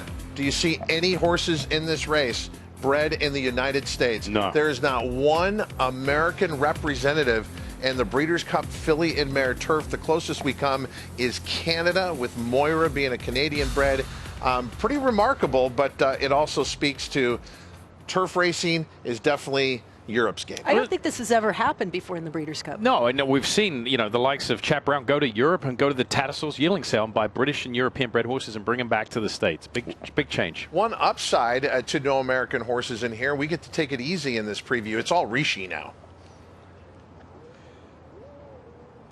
Well, I'm going to think that it might be easy for me too here, guys, because I think it's a 2-horse race.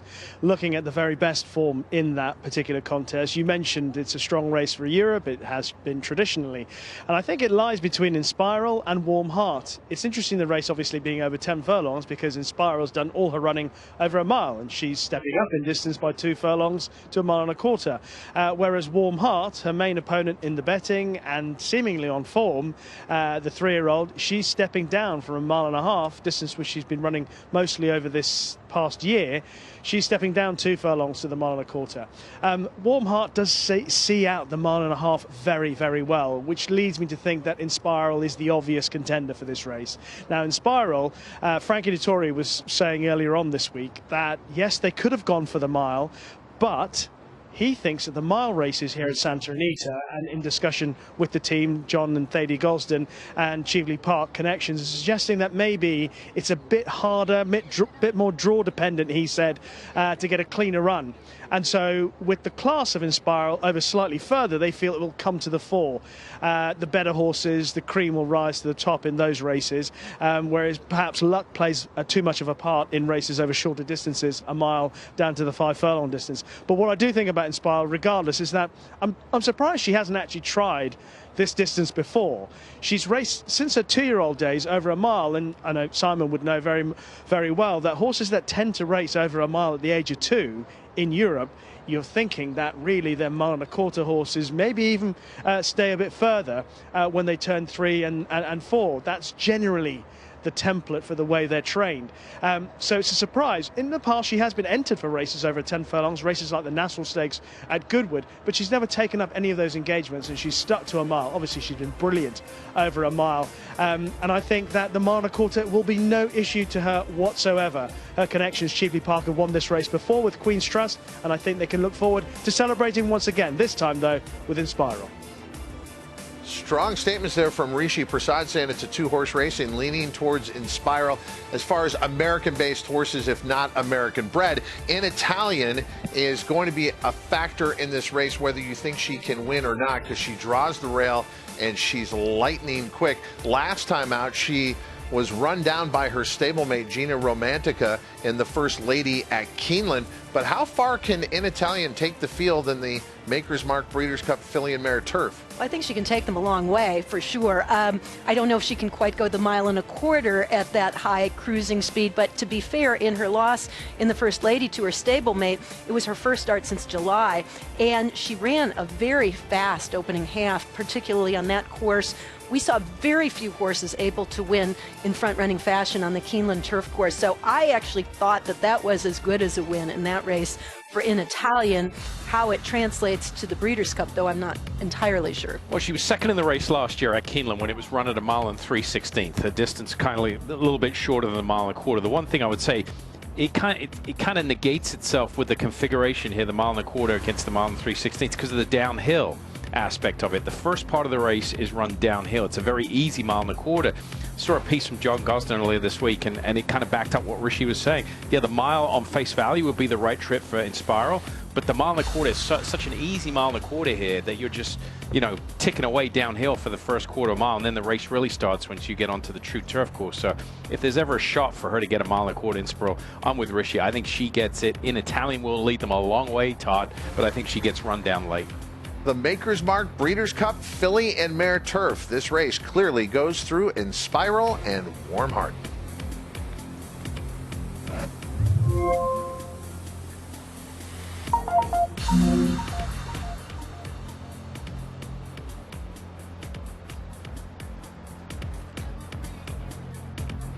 As part of the Saturday card here at Santa Anita, the Breeders' Cup Filly and Mare Sprint features Goodnight Olive, who is a solid morning line favorite at 6-5, despite the fact it maybe hasn't been the year they thought. Last year, Caton, when she won the Breeders' Cup Filly and Mare Sprint, she had a year where she was perfect 4 for 4. She hasn't quite been that this year.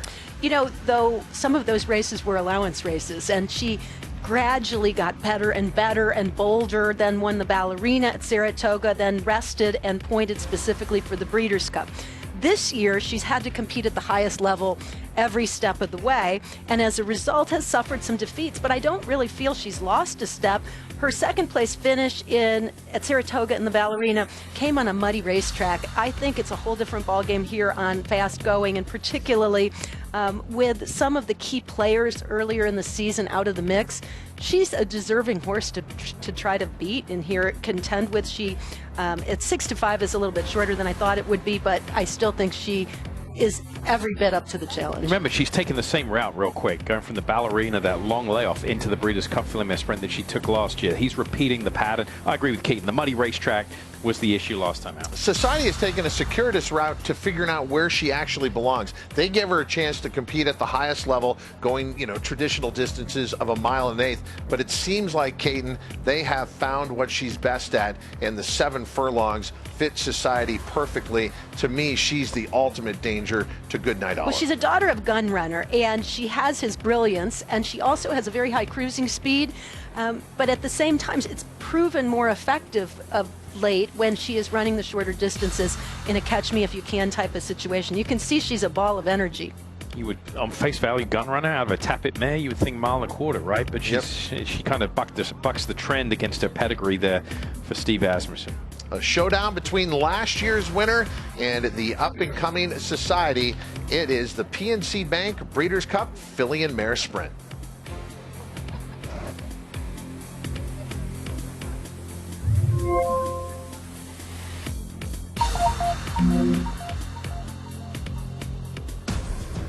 The FanDuel Breeders' Cup Mile, presented by the Permanently Disabled Jockeys Fund, takes us a mile over the firm turf course here at Santa Anita on Saturday. And the morning line favorite is from Japan. Songline listed at 5-2, took the biggest race, Simon, in Japan, 4 milers, the Yasuda Kennen, and this burst late was awesome. Yeah, great turn of foot, great acceleration. Her resume is pretty much intact. I mean, she's, at least this year, she's 4 starts, 2 wins, and a third. The poor performance was in a sprint race. She won the Victoria Mile prior to this. That's against fillies. She's run against the boys here, so I was very impressed with this performance here, and she comes in off a nice effort last time out. Again, it was her first start since June. She had every reason to get a little tired.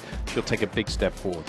Caton, you spent the fall at Keeneland Racecourse in Lexington, Kentucky, and so you got a chance to see Maj up close when she won the Queen Elizabeth II Challenge Cup there, taking the field gate to wire at 1 1/8 miles. Her trainer, Saeed Ben Sarur, said depending on how she runs in that race, that will determine where we go at the Breeders' Cup, be it the Filly and Mare Turf or here in the mile. They opted for the mile. Based on what you saw, is she in the right spot? Oh, I think so. This is where I wanted to see her. And, keep in mind that she had come in off 3 consecutive wins, the most recent of those in Grade 1 company on soft ground. She kind of does it all. It doesn't matter what the ground is, the competition. This was at 1 1/8 miles, but I prefer to see her at the mile. I think it's kind of her sweet spot. She's been very, very effective and was extremely impressive when she won at Keeneland. Where she needs to be. I mean, she's suited to American racing. Her running style emulates her brother, Modern Games. Rishi, you've been talking to Saeed Ben Sarur in the mornings here at Santa Anita. Obviously, he's very confident in the spot they're in. But does Maj measure up to, like, the Japanese champion Songline? I think it's fair to say that Songline has achieved more than Maj overall. But I think the potential that Maj still has, considering that she's still only 3, she's very lightly raced this year. She's only had 2 starts outside of Dubai. She had 2 runs in Dubai way back in the early part of the year in February. And I just believe that there's a lot more to come from her. I'd like her to stay in training next year. But also she had a long layoff between the Guineas at the end of April, beginning of May, and her return run at Keeneland. So there was a long time between drinks, as we say, for her. So I'm hoping that she'll even have more improvement to come from what she did at Keeneland. She looked too fresh at Keeneland. You guys saw it yourself. She just did a little bit too much in the early part of the race, and I think she did well to win on that occasion. Also, I don't think she got enough credit for her win at Newmarket earlier in the season, where she beat Tahira. She and Tahira pulled clear of the rest of the field, and there were some good horses in behind. The likes of Meditate, a Breeders' Cup Juvenile Turf winner last year. Matilda Picot was behind them. She's won a couple of very good races at the back end of the season. So she and Tahira, they beat those good horses. But a lot was made about the fact that Tahira's trainer, Dermot Weld, had said that she was going to need the run. As a consequence, people lent a little bit more to the side of Tahira being a better horse in future and suggesting that Maj may have perhaps been a little bit flattered. I don't think that's the case at all. I think the year tells us that Maj is top class, and I hope she proves it on Saturday. Team Godolphin going to have a major say in the FanDuel Breeders' Cup Mile presented by the Permanently Disabled Jockeys Fund.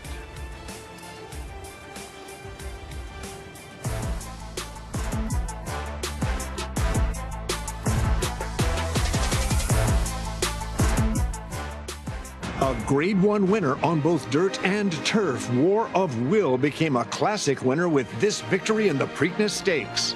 He added turf credentials to his resume with a determined victory in the Grade 1 Maker's Mark Mile.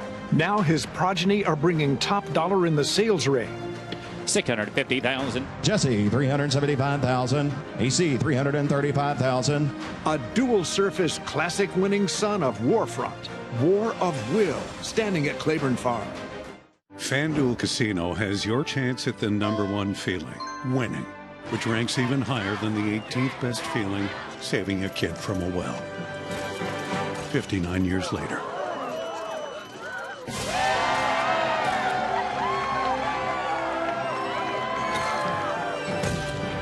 New players get 50 chances at winning with your first deposit, plus get up to $1,000 back.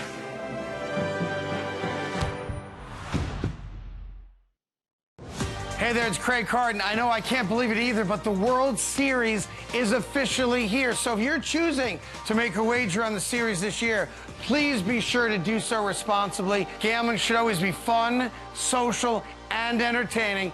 If at any time you reach a point where it's not all three, take a break, take a breath. Go to FanDuel.com/playwell. Go there right now. Run. Go there and learn more.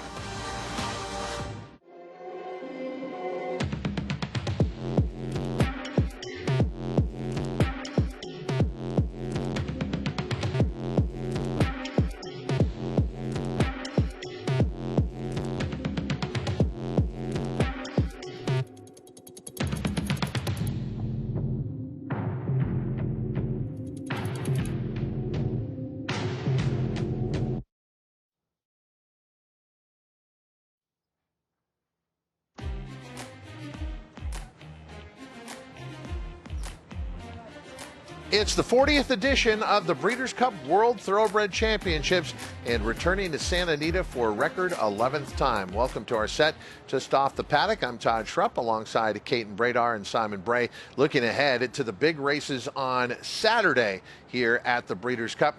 We look now at the Longines Breeders' Cup distaff, and in here, Idiomatic, what an improvement she has made from the previous year to where she is now, Caton. Most recently a winner of the Grade 1 Juddmonte Spinster. Brad Cox has never been afraid to take an unorthodox route with horses, whether it's traveling to lesser recognized tracks or trying different surfaces. And Idiomatic kind of started out the season on the synthetic at Turfway Park, but it was a launching pad for her because once moving to the dirt after a second in the Ruffian, she's been virtually unbeatable and seemingly getting stronger with every race. She's a huge filly, probably one of the biggest horses we'll see at the Breeders' Cup this year, and her physical presence goes along with the high cruising speed. Certainly does, and that's going to be the key to this race, is the speed. Unlike you know, some of the other races we've been talking about, the dirt mile with his lone pace setters, I think the pace is going to be very honest in here. And it gives a chance for, like we say in the Classic, with the 3-year-olds to try their hand against older horses. Same applies here. Oaks winner, pretty mischievous. I think gets an ideal setup here. She's a filly that likes to come from off the pace. Todd, you got who's your filly's going to go? Idiomatic's going to go. Randomized likes to be up close. And Dare Manor? Dare Manor likes to be close. I think it's going to be the polar opposite of what we're seeing in some of the other races where we have lone pace setters.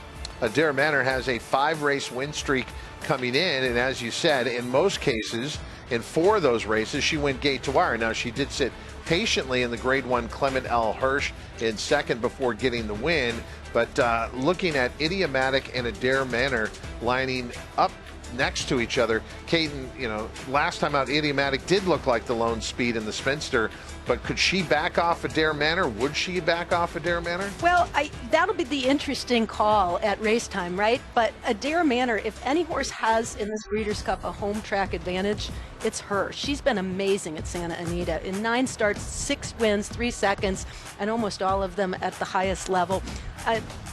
we know what she's going to do. Yeah, she's quick. Todd, you look at Idiomatic. The way I kind of judge it is look at the opening half miles of some of these races. I know racetracks are different, but Idiomatic's been getting a comfortable 48-1, 48-2. Adair Manor, she's rattling off 46-3, 47 uncontested. She hasn't beaten a whole lot out here, Adair Manor, but she's been doing it in impressive fashion. So we don't know what there's under the tank. It's kind of interesting that two rival trainers hold the key to the pace in two big races on Saturday. It's Brad Cox and Bob Baffert, both in the Longines Breeders' Cup Distaff and in the Longines Breeders' Cup Classic. Best trainers usually have the fastest horses. It's true. Let's talk about Clairiere. She's competed. She's taken on everybody throughout this division. You name a big race in the division, she's been there. But a lot of times, Katie, she doesn't get the pace that she needs. We know that's going to be different in the Longines Breeders' Cup Distaff. This might be Clairiere's moment. Well, I'm going to take the word of those who saw this workout for what it's worth, that she trained very well here, obviously in the dark. She's been here a long time to adjust, as is the case with all Steve Asmussen's horses. He takes that long game approach in bringing them in well in advance, giving them time to settle in and almost call Santa Anita home. It's worked before for Steve, and I think she's sneaky. You can draw a line through her race in the Personal Ensign, her most recent start. It was a sloppy racetrack. Nothing went the way she needed it to go. But before that, as she dances every dance, even if she doesn't win, she's right there, regardless of who she's running against or where or what the configuration of the track is. But she does need a little bit of pace. I think she gets it in here. I agree with you. I think she's kind of the forgotten about filly or mare. She lived in the shadow of Malathat, search results, Latruska for a while. She was 10-1 in her first Breeders' Cup Distaff. She finished fourth, excuse me. Then she was 6-1. I like this move. She's making the same move she did last year. Have you noticed a lot of these trainers are shutting down their horses end of August? Saratoga, TVG Pacific Classic here in the case of Arabian Night, giving them plenty of time. Steve Asmussen's doing that here with Clairiere. She's going to run a huge race off the layoff. Fantastic addition. The renewal of the Longines Breeders' Cup Distaff Saturday at the Breeders' Cup here at Santa Anita.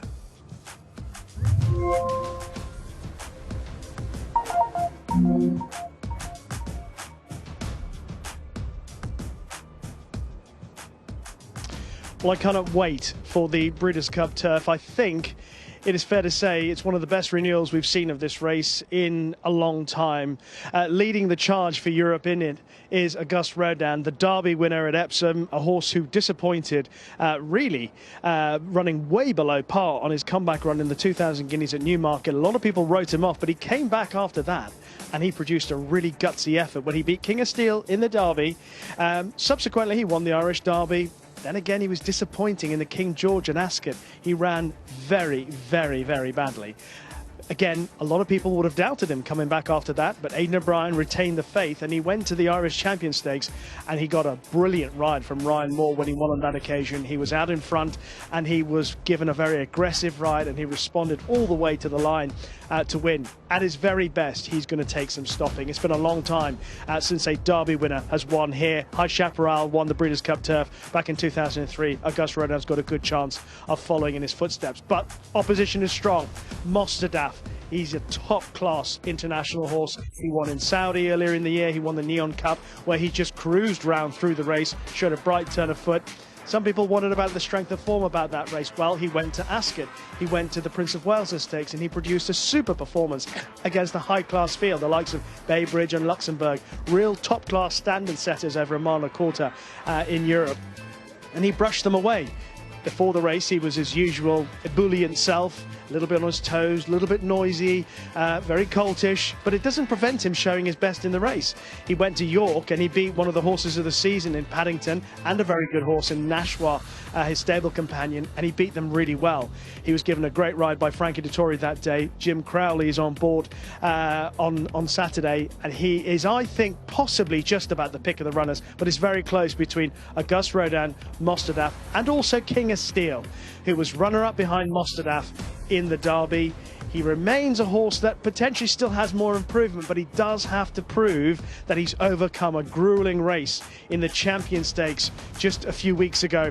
He came from last to first to win that race under a really strong ride from Frankie Dettori, but the ground was very deep, and there's a question mark about just how much that race took out of him. He weighs 570 odd kilos. He's a big, strong horse. Roger Varian is adamant that he has shown all the right signs at home that he's able to produce his best when he turns up here. You'll only know for certain when he lines up in what is a mouth-watering renewal of the Breeders' Cup turf. At the moment, I'm just leaning on the side of Mossadaf, but it's with very little confidence I say that when you consider Auguste Rodin, King of Steel, Ernesto, Shariar, so many good horses lining up for that one. Yeah, I agree with Rishi's comments about the depth, but don't go to sleep on America. We counter with Up to the Mark in here, who is on quite a win streak, and you guys got to see him last time out at Keeneland when he won at a mile. Talk about a devastating turn of foot late. But Keaton, there are some who are kind of surprised that they opted for the 1.5 miles of the Breeders' Cup turf and didn't go to the mile here.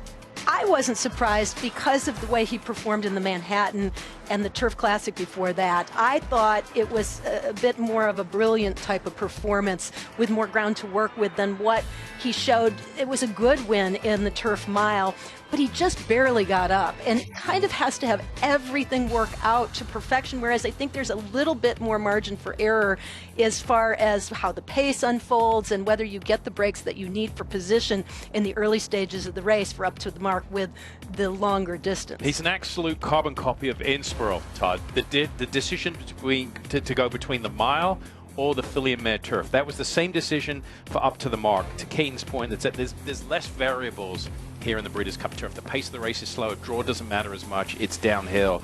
That and Up to the Mark are the only two U.S. representatives who can make a noise here. Europe could go 1, 2, 3, 4 here, in my opinion. But if Up to the Mark wins this race, he's most likely your horse of the year. It's not often that a turf horse only is honored as horse of the year here in America, but Up to the Mark could pull that off with a win over this field. What a field in the Longines Breeders' Cup turf.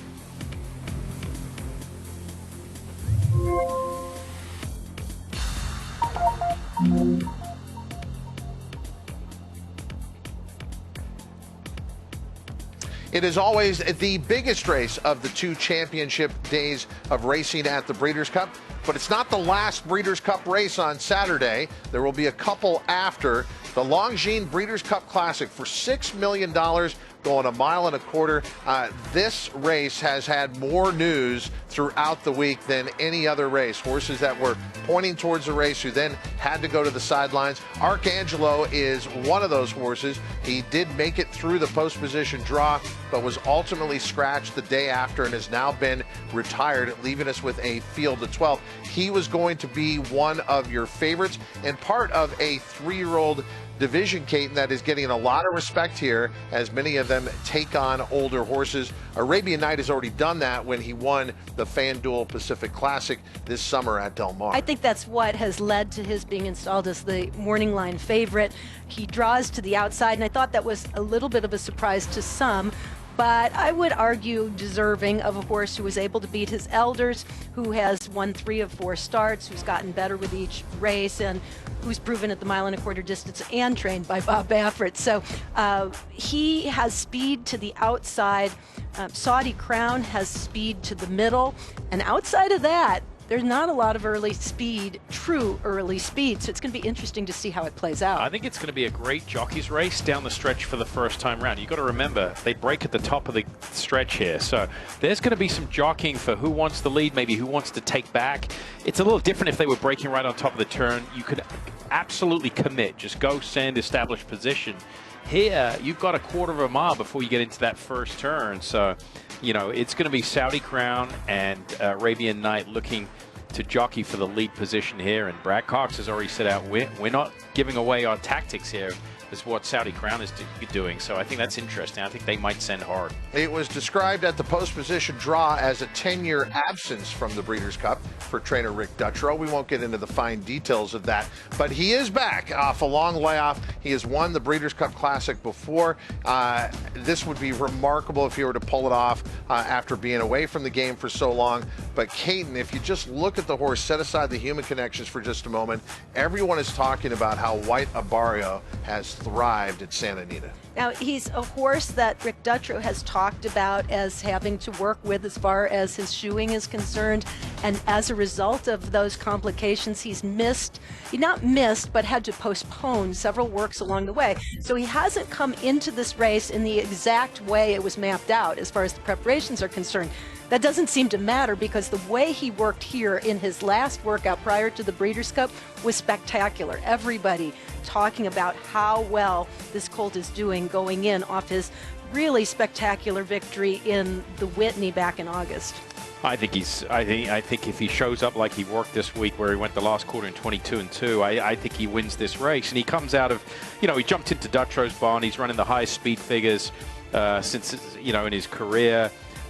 He's coming out of 2 very good races. Like we mentioned already, who was behind him? Zandon, going to be a long shot threat in the Classic, and Cody's Wish, probably the horse to beat in the Dirt Mile. It's not like he's been, facing slouches. What does Ushba Tesoro have to do to get your attention? He's 3 for 3 on the year. The Japanese champion also took the Dubai World Cup in this perfect streak so far this year. We look back at that effort.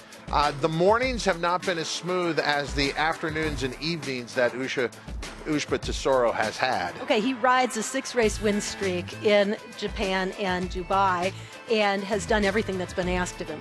But he did have some issues at the gate in the morning that have caused concern because he at first did not want to go into the gate, and then once in was very uncomfortable up until today, where he actually schooled several times and finally got the okay from the gate crew. Yeah, I have no problem with his talent on the racetrack, but you can't show it if you can't start, and that could be a problem for him. I mean, we've seen him.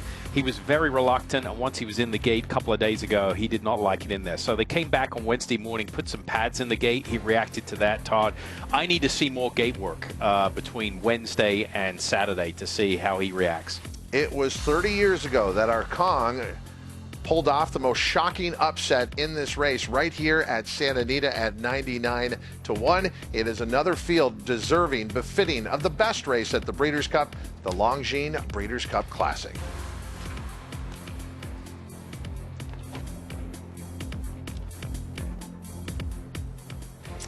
From some previews of the big Saturday coming up here at Santa Anita to back into the workouts and the preparations on the main track. This is a gallop for Bright Future out on the main track here at Santa Anita. Bright Future for the Breeders' Cup Classic and for trainer Todd Pletcher. So one of the reasons Todd said he opted for this race with, or actually with some of his other horses, he was torn between the mile and the Classic, and how the pace played out came into play. I actually think the pace plays out perfectly for Bright Future, because if we do see that speed battle up front from Arabian Night and Saudi Crown, then the horse who's going to be the main beneficiary, just sitting in the catbird seat, is Bright Future, who came to life in the Jockey Club Gold Cup off an allowance when we know the 1.25 miles suits him. Yeah, he laid close to the pace in his last 2 starts, but it's a whole different ball of wax. They were slowly run races, but to Caton's point, you get Saudi Crown and Arabian Night going out there. Bright Future could sit 3 to 4 lengths off him just in behind there. And wherever he is, Zandon's going to be probably about another 5 behind him. So he has an advantage on the deep pace setters. He's not going to get chewed up on the front end if it materializes like that. He sits in that perfect tracking trip spot. Bright Future, the son of Curlin out of the Bellamy Road mare Sophia's Song, bred by Clear Sky Farms in the Commonwealth of Kentucky, owned by St. Elias Stable and Rapoli Stable. John Velasquez is engaged to ride. We talked about George Weaver in the Breeders' Cup Juvenile Turf Sprint. He's got 2 huge shots. Yeah. And No Name Mets amongst them, but lining up on the inside right next to No Name Mets is this horse, Crimson Advocate. Billy taking on the boys, which is, again, we're accustomed to seeing that, and she did that in the Royal Palm back in May at Gulfstream Park. I mean, I don't know whether he wants them drawn next to each other, but it's hard to split between the two. The Morning Line Maker couldn't do that, made them both 4-1. That seems to be a key number for a lot of horses in these races. But yeah, drawn post 1 and 2. Training hours starting to wind down here at Santa Anita, out on the racetrack. Andy Biancone.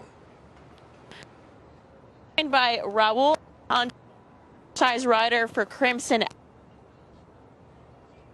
Raul, you've been with Billy since basket.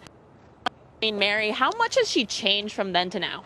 She's been pretty good shape since, you know, George has been working on her.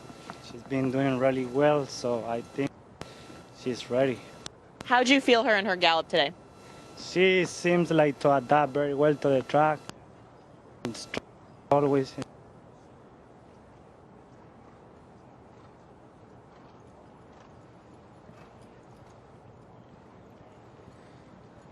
I might take a mic problem so I can go to bathroom. Welcome back to our set just off the paddock here. Obviously, we've been struggling with Andy's microphone throughout the morning. We'll see if we can get that fixed out. But amongst those two horses, Crimson Advocate and No Name Mets? No Name Mets, who do you prefer? I don't know. I mean, they're both really good. Yeah. You know, having seen both of them at Gulfstream Park, they both competed in the Royal Palm in their respective races, which earned them the trip to Ascot. That's right. That was very early on. And I would say No Name Mets has developed more outside of the Ascot race. You know, they both won, and they both looked very good doing it, but No Name Mets kind of had to overcome some growing pains, if you will, and I thought has matured, whereas Crimson Advocate was really good right away, and I think has continued in that manner. So for me, I kind of lean toward the horse that's developing versus the horse that was already there to start with, just because I think it's harder to maintain. What makes it tough? They've both got the same running style. Exactly. We're training at the shortest distance you can race at. I mean, it's not like we can separate them, you know, because they're going long for the first time. It's unbelievable. Here's a look at Adair Manor, out for trainer Bob Baffert, preparing for the Longines Breeders' Cup Distaff. We talked about this interplay between the Brad Cox trained horses and the Bob Baffert trained horses as it relates to pace, both in the Distaff, in the Classic. Can I ask kind of the next level question? Have we seen Bob Baffert and Brad Cox interact very much? Bob Baffert tends to be someone who seeks out his rival trainers. I think sometimes he's very friendly in an information gathering mode well to find out. Because Brad Cox earlier saying, I'm not giving away my game plan to anyone. He knows that Bob Baffert and others are listening here. Is there a friendly rivalry? Is it a serious rivalry? I haven't seen those guys interact much. Have you? Well, I think in a behind-the-scenes way, there is some interaction, and I also think there's a healthy respect from each horseman for the other and what they've accomplished. And I remember when Bob has come into some big races in the past, and he's mentioned on occasion that, you know, Brad had the horse to beat, or so I think that there's a healthy respect between the two. But I haven't seen a lot of interaction with them when they're physically in the same space. Right, me neither. What's usually interesting between trainers at that level is when you train for the same client. That brings another dynamic to it. That one might have a better horse than the other. There's two ways to look at that. Bill always used to tell me, when you're locked in with one client like I was, when they say goodbye, you lose everything, right? Yeah. But the other thing is when somebody else is training for that client, it's good that the client can hear bad news from somebody else rather than just you giving it. So, but yeah, I mean, I think the healthy rivalry. Say they both train for Godolphin, right? And Brad Cox has had a couple of Godolphin runs. That would get away at Bob a little bit. That's interesting. Yeah, it will be fascinating to watch. They hold the keys to the pace when it comes to the Longines Breeders' Cup Distaff and obviously the Classic. Sorry to interrupt. This filly, real quick, she doesn't need to be on the lead. What I think with her, Kate, and I think she's just faster than competition, and she hasn't run into anybody that's faster than her out here. She sat off the pace a couple of starts back. She's been beating up on the same crew, but very easily. But I like to watch her. She has a very easy, free-flowing style, and especially for horses who are that fast or who can be that fast, you don't always see that. You sometimes see them a little bit more keen on the muscle. She doesn't train like that. Yeah, she's very loose, very free-flowing, exhibits a filly that wants to distance the ground. Her stride is not short, compact, and Beautiful filly. Earlier, we were talking about Gina Romantica beating her stablemate in Italian in the First Lady at Keeneland. She was one of 3 horses that day in the race for trainer Chad Brown. She ended up pulling off the upset at 9-1. So while in Italian went to the Breeders' Cup Filly and Mare Turf, Gina Romantica, they decide to go to the mile. Yeah, I mean, what a powerful punch that First Lady has turned out to be, because we know in Italian's going to, lead him in the Filly Mare Turf as far as she can. Gina Romantica, I think she's going to have to improve. It gets a little deeper here than the First Lady for me.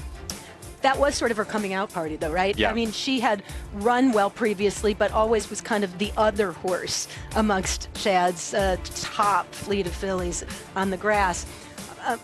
I'm curious to see what she does. I agree that she will have to continue to improve off that win, but I wouldn't be shocked to see her do it.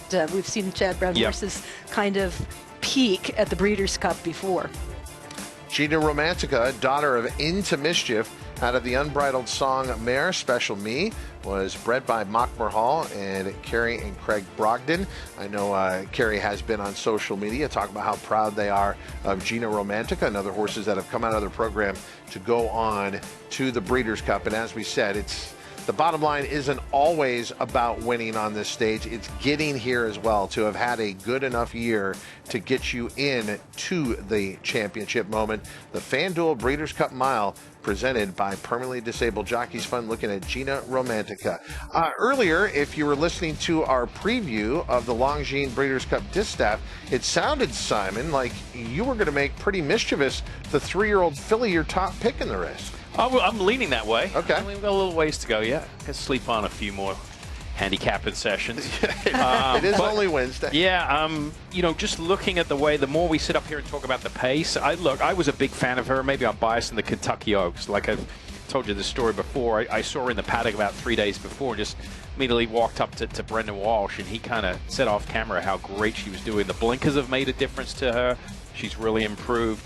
In the Cotillion last time out, she was running on a sloppy racetrack, which I don't think was her best surface. And, she stood out to me in Kentucky prior to the Oaks, and she has not gone backwards looking at her here this week. And Caton, the effort in the Cotillion, she was second to Ceiling Crusher as the favorite, but you would say she didn't have the most ideal trip over a sloppy racetrack. No, and I would suggest that is a track and a race itself that, while it's showcased some top fillies and mares, it's also been a track where a lot of really well-meant and really talented fillies and mares have gotten beat. Same for the boys, too, in the Pennsylvania Derby. But it's provided a good stepping stone to the Breeders' Cup, whether you win or whether you don't. And so I think that you can forgive her loss in the Cotillion, and she is also, I think, physically looking the way she did going into the Derby, although she has grown a lot since that time. Just from the spring to the fall, as a 3-year-old, she has really come to hand and grown into herself. She carries a little bit more weight. She's just bigger, stronger. I was talking to Tyler about this, Tyler Gaffleone, who's ridden her throughout much of her campaign, all but a couple of starts, and he was saying the same thing. He said she's just so much bigger now than she was before. I think she's sitting on a huge race and might get a very, very nice setup, because the other horse that we haven't even mentioned as far as the pace is concerned is Randomized. Yeah, Randomized is going to be up there. Pretty Mischievous, fast. Todd, she's only raced at 9 furlongs once in her career, and that was in the Kentucky Oaks. I think it arguably might be a best distance. Some of her one-turn races, you could say she looked maybe better at one turn. The pace of the race is slower. Much quicker in one-turn races. She's going to get the one-turn type pace in this race to close that 9 furlongs. And it's interesting to see the different routes trainers use to get to these big races, where some will climb the mountain each step and test them against the better horses to get them ready for this. I think Brendan Walsh has been very deliberate in trying to, outside of the Cotillion, use, even though they're grade 1s, but the test, seemingly a very different type of spot. But at 7 furlongs, the way that field came together, she went off the favorite, a little seemingly easier spot than tackling the older fillies and mares or tackling the longer distances. So he's kind of taken a different route with her than we typically see with a 3-year-old filly going into these races. But I think it suits her because she's sitting on a big effort. And no matter how she finishes in the Longines Breeders' Cup Distaff, you're looking at the horse that should be your eclipse Eclipse Award winner in the 3-year-old filly category. The Kentucky Oaks winner, pretty mischievous, out on the track right now here at Santa Anita. Also in this race is La Davida, 20-1. She was second to Idiomatic last time out, beaten 4 1/4 lengths. She's pace dependent. That day, no one was able to get to Idiomatic. Could she pull off a shocking upset in this year's Longines Breeders' Cup Distaff? Well, every time I run into Nacho Correjas around Breeders' Cup time, he does pull off a shocking upset. So, she's an improving filly, but she's going to have to improve, I think, to win. But leaps and bounds, I think. I mean, she's a nice filly. She's won $600,000, but I mean, she hasn't proven to me that she could compete with the best in this race. La Davida, the Chilean bred, preparing for the Longines Breeders' Cup Distaff this Saturday at Santa Anita. More Breakfast at the Breeders' Cup right after this.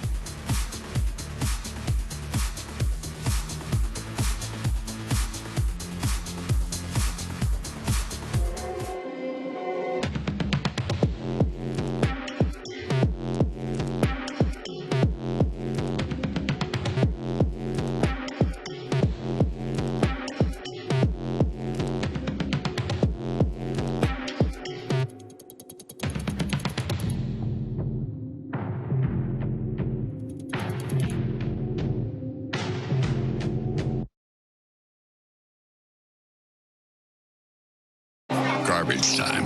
That phrase never sounded quite right, because no part of football is meaningless. So while some folks see garbage, FanDuel sees treasure. We see spreads to cover, overs to hit, and chances to live bet from the first down to the final whistle. So don't just watch football this season, cherish it. Bet $5, get $150 bonus if your team wins, plus a profit boost every single day.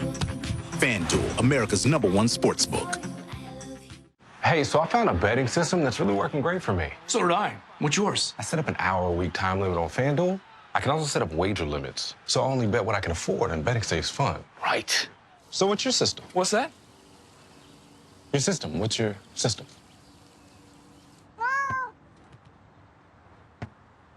What is that? Every bettor has a system. Make FanDuel's responsible gaming tools a key part of yours.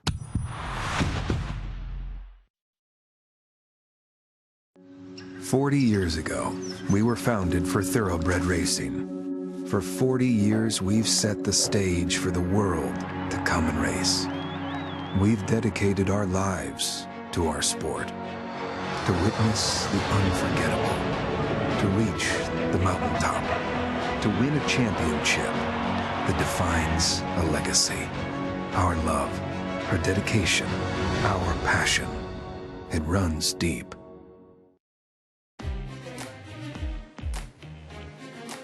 Welcome back here to Breakfast at the Breeders' Cup, and we have been so fortunate the last couple of days to be joined by Dr. Ryan Carpenter, who's taken us through some of the vet things that we have going on the backside here. And once again, we get to get an inside look. Ryan, we are here in the Imaging Center on track, right? That is correct. This is the Southern California Equine Foundation's Imaging Center, and we are blessed to have 3 advanced diagnostic modalities here. And the first one we're going to talk about is the PET scan. So this is the PET scan that was new the last couple years. This is a human application that at UC Davis, they took it from being something that had to be done under general anesthesia to what we can do with the standing horse. So this looks like a really expensive shopping cart, but it's actually a tremendous amount of technology. So what we do is we'll bring the horse in. I'm going to be the horse. I'm going to be the horse. And so we're going to bring the horse in. They're going to stand here, and then we can close this on the region that we're going to image. We have the ability to raise it and lower it. And the coolest thing about this technology is if the horse gets scared for any reason and moves, it just opens up right away, and there's no safety issues. So very good technology, very good innovation, and we can image regions. So fetlock and carpus are our most common sites that we do, but we can do anything from the knee down in the front leg or anything from the hock down in the back leg. Real quick, we do have actually some views of another horse that had been previously PET scanned, so we're going to throw those up on the screen right now. What do you look at here? To us, it just looks like a bunch of red and yellow.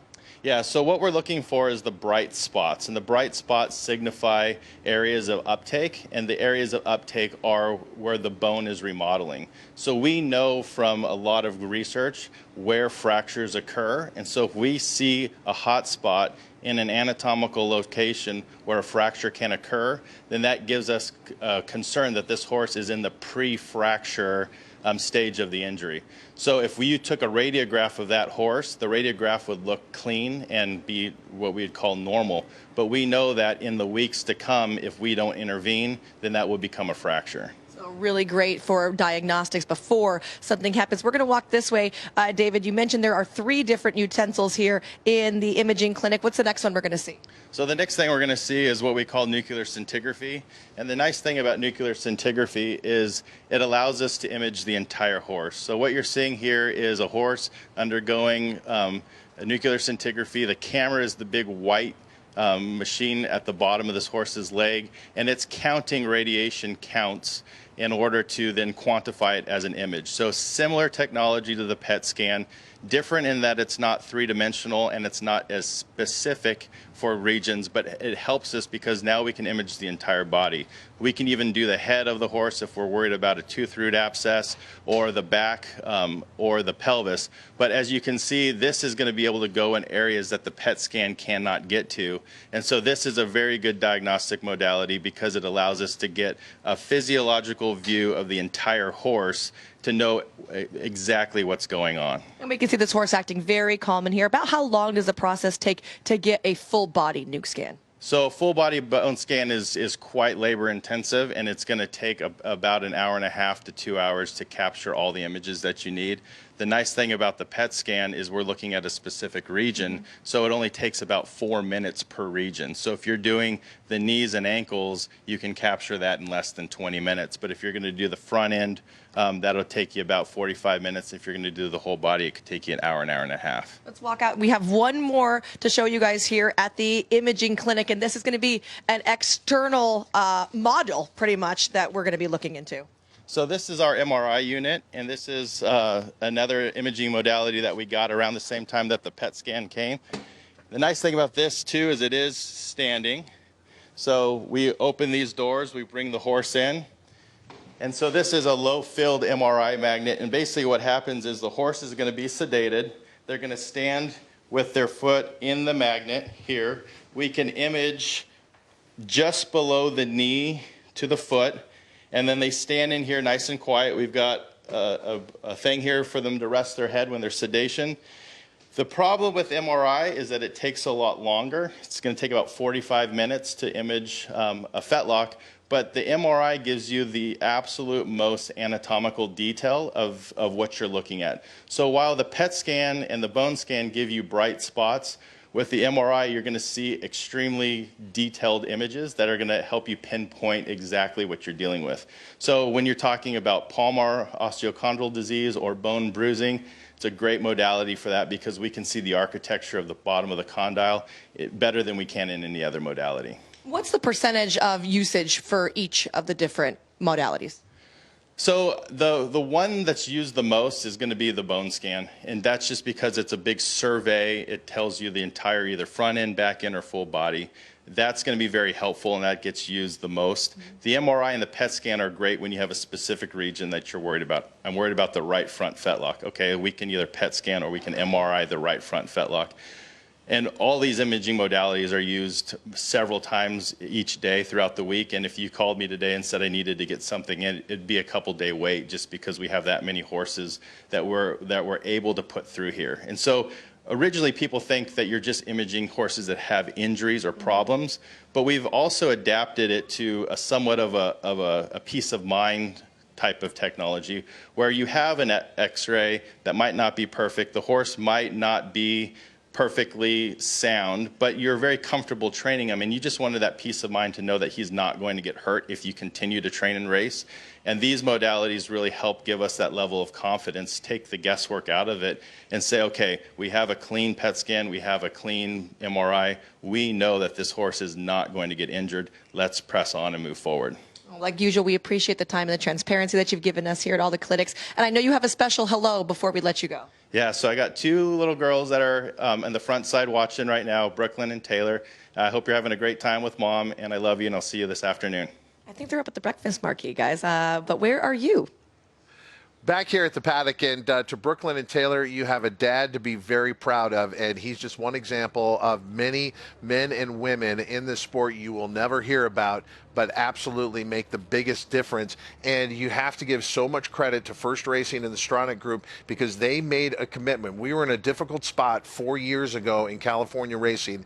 They made a commitment to turn this around and make California the safest jurisdiction for racing, and those facilities are a great example of that, so much so that now we are seeing major racing organizations on the East Coast looking at how Santa Anita is doing, the equipment they have, and now bringing it to their circuit. It's been a game changer. The two pieces of machinery, the PET scan and the MRI, the last 4 years. We've had the nuclear scintigraphy, the whole body scan. You know, a horse is not moving well, it lights up. But to get the specific details, and what he's talking about has been the biggest issue for trainers time and time again, is that a horse is not exhibiting a perfect gait.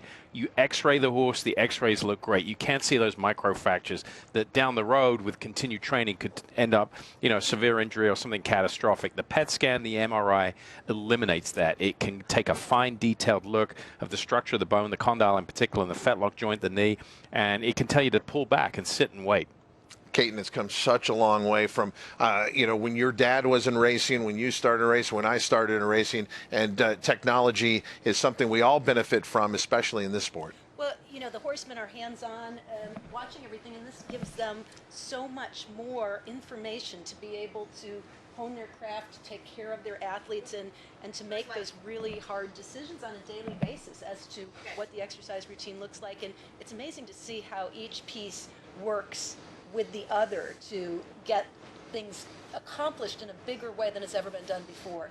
Yeah, I mean, it's just tremendous. And these technologies, they've been around for years in the human population, but trying to adapt them to the equine population, very different. You saw some of the, you know, the quick release techniques and the machinery there, because, I mean, these are, you know, half-ton animals that are just sitting there, and they can't sit and hold still in an MRI machine like we do for 45 minutes. So it took a while for the technology to be adapted for the equine athletes, but we've got it, and we need to use it. Yeah, the health and well-being of our equine athletes at the center of everything we do on a daily basis, not just at the Breeders' Cup, but every day in the world of thoroughbred racing. You could attend the Breeders' Cup. Tickets are still available. breederscup.com/tickets. Visit that site online. Just 2 days until the first of 2 championship days of racing, but it's 40 days of giving to celebrate the 40th edition of the Breeders' Cup. The Breeders' Cup's 40 days of giving benefits 11 thoroughbred charities and remains open through Saturday. A $40,000 match donation from the Breeders' Cup and Ken Freirich's Better World Records is open now. Visit breederscup.com/giving to show your support. We'll be back with more Breakfast at the Breeders' Cup, brought to you by Fasig-Tipton and Windstar.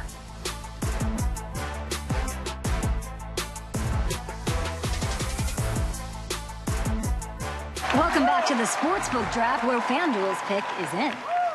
With the first pick in the 2023 Sportsbook Draft, FanDuel selects horse racing. Brilliant pick, as FanDuel becomes the first and only sportsbook app where you can bet on horse racing. Just a savvy move by a savvy franchise. New customers get a no-sweat bet on the Breeders' Cup up to $200. It's like they know each other. What do you think Rob's saying to him right now? Probably something about oats. This is a Kentucky Thoroughbred. This is a Kentucky-built Powerfoil industrial fan. Like a Thoroughbred, it too delivers unrivaled performance. And while they both run with purpose and pride, this one also runs to keep your workforce feeling cool and comfortable. Powerfoil, our best-selling big fan hands down. BigFans.com. Comfort without compromise. Trade Storm to win the Rico Woodbine Mile. She's gonna do it. Simple Verse has won the Ledger. Snake Nick Spear and Sheen Murphy get through and have won.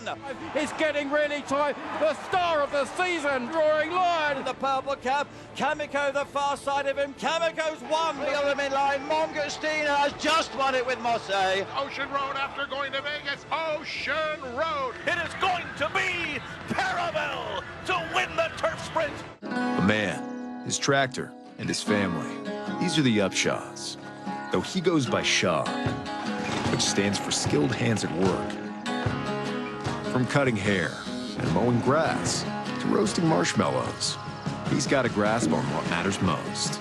There's a story in every piece of land. Run with us on a John Deere tractor and start telling yours. John Deere is the official partner of the Breeders' Cup World Championships.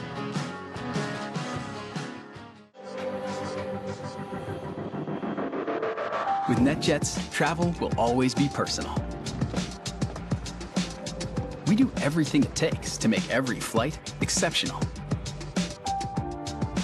Every single detail of your experience is personalized, just for you. As our standard is not just to meet our definition of perfection, it's to exceed yours.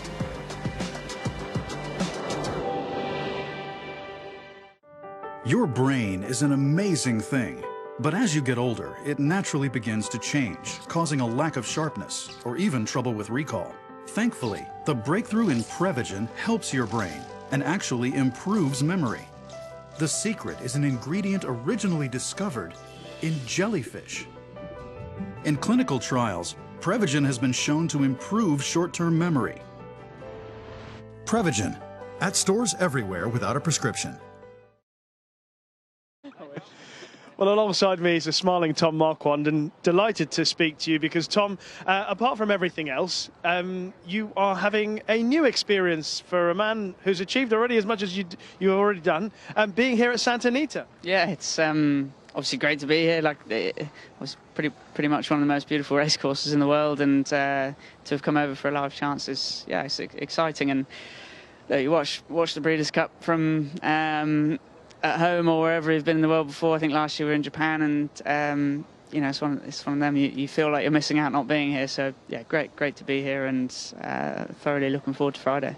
Yeah, well, of course, a lot of people are excited about seeing how Big Evs goes. You were just aboard him this morning, watching him. First time seeing him this morning here amongst some other horses, the older European challengers. You just noticed that he is on the little side, but clearly he's, you know, small things come in, or good things come in small packages. Yeah, I think, I've been saying that my whole life, so yeah, well, trying to anyway.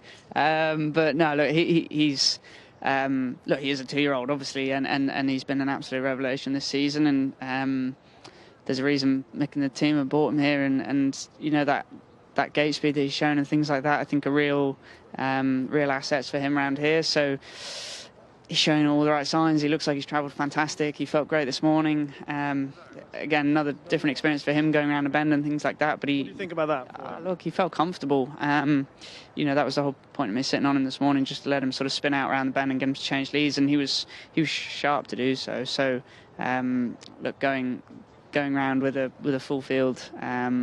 Competitive racing is going to be very, very different scenario to this morning, just spinning around by himself. But look, I genuinely, I really think he's one that can hopefully catch on pretty quick, and yeah, so looking forward to it. The other thing I wanted to ask you about is gate speed, because obviously everyone talks about it, and there's European good gate speed, and then there's American good gate speed, and there's quite a difference between the two of them. Is his gate speed good enough to compete with the best Americans out the stalls? Look, I think he does have to take another step forward with that, but look, he's shown blistering speed at home, like especially at Doncaster, that last start, and I've not sat on many that are that fast out, and the sort of 3 strides after probably are more important. So look, different scenario. Mick and Fred and Tara have done work with the bell and stuff like that, so they've dialed it in. That you need a bit of luck with things like gates in the first furlong. So we've got a nice draw, so hopefully it can play our way. Fingers crossed, Tom. We wish you the very best of luck on Big Evs in the sprint. Cheers, thanks. Yeah, that's where my handicapping is going to start in that Breeders' Cup Juvenile Turf Sprint. I can't ignore what he did last time out in the Group 2 and the fact that he was one of the favorites in the Nunthorpe against older horses. Yeah, solid performance last time out in the Flying Childers. Like I said, look, he can go around the left hand. That would be my only concern back in my head. I mean, we see horses come here and they handle the turns perfectly, but it's a whole different ballgame, and kind of Tom Marquand intimated it there. When you're going flat out with 12 other horses in the starting gate, and you got to make that left-hand turn at speed, they can spin out pretty quickly. Big Evs is part of Future Stars Friday. Look for the Breeders' Cup Juvenile Turf Sprint. Now we turn our attention to the Breeders' Cup Turf Sprint. And the Breeders' Cup Turf Sprint last year, a shocking upset by Caravel.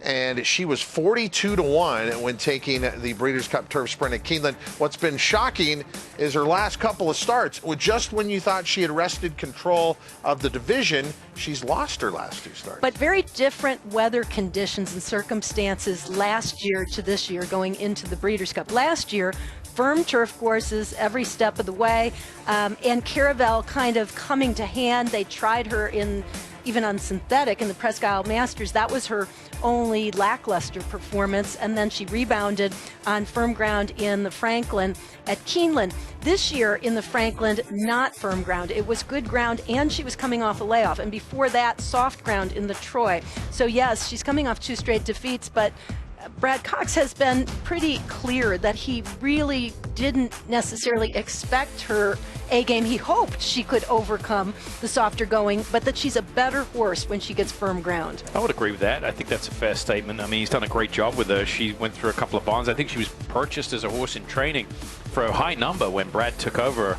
her training here. But, again, for her, what about her record of 5 furlongs? He hasn't had the opportunity to run much at 5, primarily 5.5 and 6.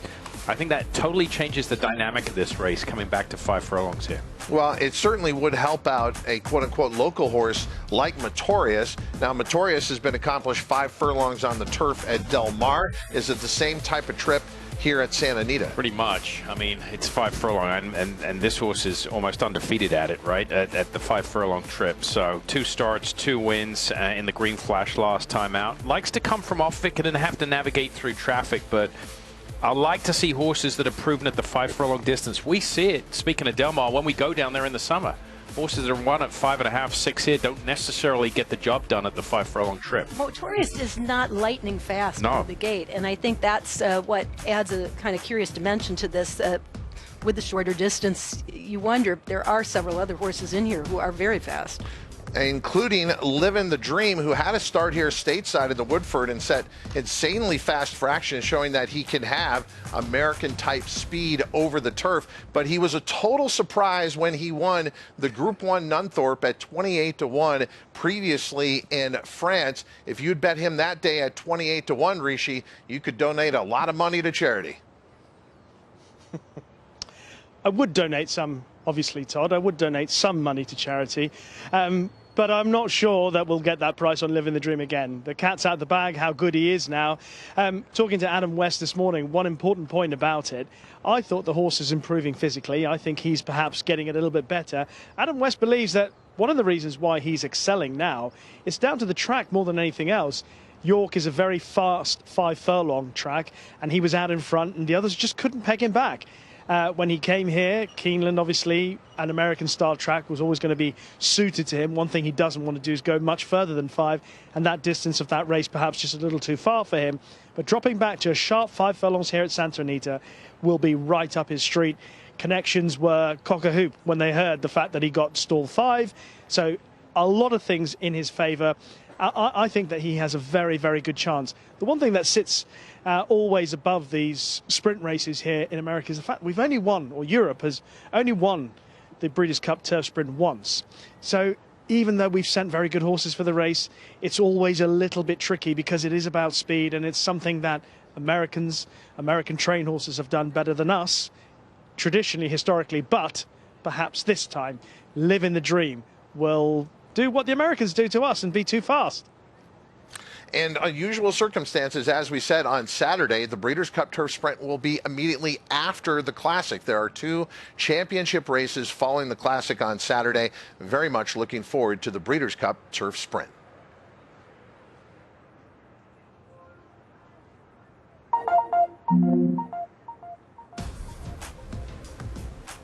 The final Breeders' Cup Championship race on Saturday will be the Cutter Racing Breeders' Cup Sprint. Elite Power, one of 4 horses back at the Breeders' Cup to defend his title in this race. Elite Power, a good price last year, not going to go unnoticed this year. He's been the leader of the division throughout. How tough is he going to be the second time around in this race? I think that the circumstances are much different this year to last year. And I will say that, though I have a lot of respect for Elite Power, he's arguably not coming into the race in quite the same fashion that he did last year either. He was kind of king of the hill last year, and still went off 5-1 in the Breeders' Cup Sprint. So it wasn't that it was an easier field. I just thought it was a different type of field. And now coming to California, off of a defeat in the Forego, which granted was at 7 furlongs, right. I think it just makes it a whole different ball game this time around. Yeah, I mean, you know, you look at his resume though. He hasn't done a whole lot wrong this year. He's only had 1 defeat, and that was in the race prior to this one coming up. He can regroup. He's got good form with Gun 8. He's beaten him twice last time out. I wonder if there was an excuse. Maybe it was the 7 furlongs. I know he's won at 7 before, but it's been against much weaker competition. I think he's a little better at the 6 furlong trip. For over a year, the Chosen Vron has done nothing wrong. He hasn't lost. He's on an 8-race win streak. He's a California bred who proved he can win an open company by taking the Grade 1 Bing Crosby last time out. He has a sterling record here at Santa Anita. 8 starts lifetime with 7 wins. How seriously should we take the Chosen Vron in the Breeders' Cup Sprint? Look, he not only won, but he did it on the square despite trouble. He did not have a dream trip in the Bing Crosby, and I thought he showed his class there in that first try bumping up from restricted California competition to win like that, overcoming some adversity. I thought that was a really remarkable performance.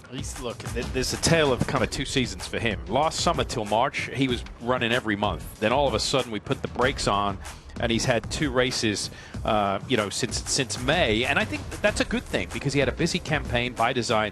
I think he's proven that he can fire fresh off the layoff. So, particularly with the sprinter, I wouldn't be too worried that he hasn't raced since the 29th of July. 2 years ago, Dr. Schivel had a heartbreaking defeat at Del Mar in the Breeders' Cup Sprint. Second beaten a nose, but most recently got a narrow win in the Santa Anita Sprint Championship over Speedboat Beach. Both these horses are back. When they faced each other in the Santa Anita Sprint Championship, as you could tell, we had some rain. We don't see that very often here, and we won't see it on Breeders' Cup Day. Another gutsy performance, I thought, both from Speedboat Beach and defeat by ahead, as well as Dr. Schivel. Love to see Dr. Schivel get back to the winner's circle too in there, because I thought he'd had a couple of tough trips prior to that, though he started the season off of his trip to Dubai in good fashion, regrouped, won an allowance race, and then a few struggles, but with excuses, I thought. His 2 worst performances, once when he got crushed by Flightline like everybody did, and the other one was in the Met Mile. And I hate bringing up the Met Mile all the time, but it ties into all these Breeders' Cup dirt races. Cody's Wish, Zandon, White, Abario. Dr. Scheibel was 5th in there. He came back and franked that form with the win of the Santa Anita Sprint Championship. That Met Mile might turn out to be one of the most key races of the year, Sunday morning when we look back. Wait a second, you're saying the Met Mile is a key race? Wow, what insight from Simon Breaking Brett. news. Yeah.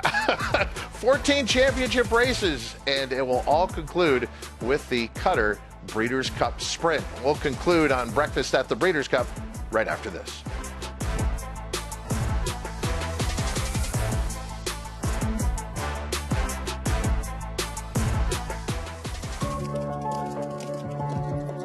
At Keeneland, a horse will always be measured in hands. Hands that see, that sense, that speak. Hands that hold our sport to a higher standard. Not for our sake, but for theirs. For the love of the horse, for generations to come. You think life is short? Football is short. The regular season's just 18 weeks. That's it. So cherish every over and under before it's over on FanDuel, with live betting on every NFL game.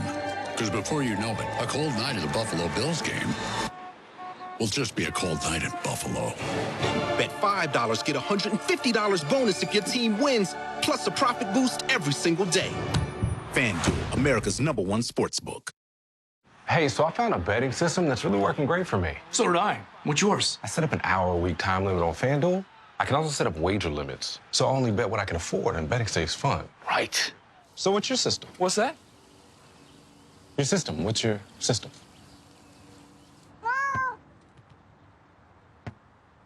What is that? Every bettor has a system. Make FanDuel's responsible gaming tools a key part of yours. Looking to give your handicapping game a sharper focus? RaceLens is the most in-depth product in horse racing, with unique features found nowhere else. Customized PPs, summary and individual research, handicapping angles and back testing, true odds predictive analysis, and pace projection. With innovative analytics powered by data from Equibase, it will change the way you follow horse racing and take your game to the next level. RaceLens, bringing clarity to handicapping. Learn more at equibase.com/racelens.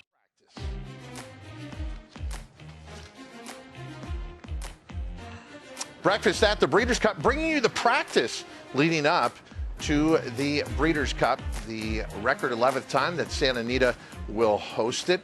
And we are looking forward to being a part of the coverage on the day as well. We have one more breakfast show that is left. But like you, we love to play the races. We love to follow all the action. And you could be betting the 2 best days in racing right now with FanDuel Racing. New customers can bet the Breeders' Cup with a no-sweat win bet up to $200 on FanDuel Racing. That's up to $200 back if you don't win your first single horse win bet. Just place your first win bet on a single horse in any race at any track and get up to $200 back as a racing bonus if you don't win. Go to FanDuel Racing for details. And then once you are a customer, you are going to have that win bet insurance, and that's going to cover you for 3 days at Santa Anita. Yes, the championship days are on Friday and Saturday, but we also have racing on Thursday. Play the Breeders' Cup with FanDuel Racing and get win bet insurance on all races at Santa Anita.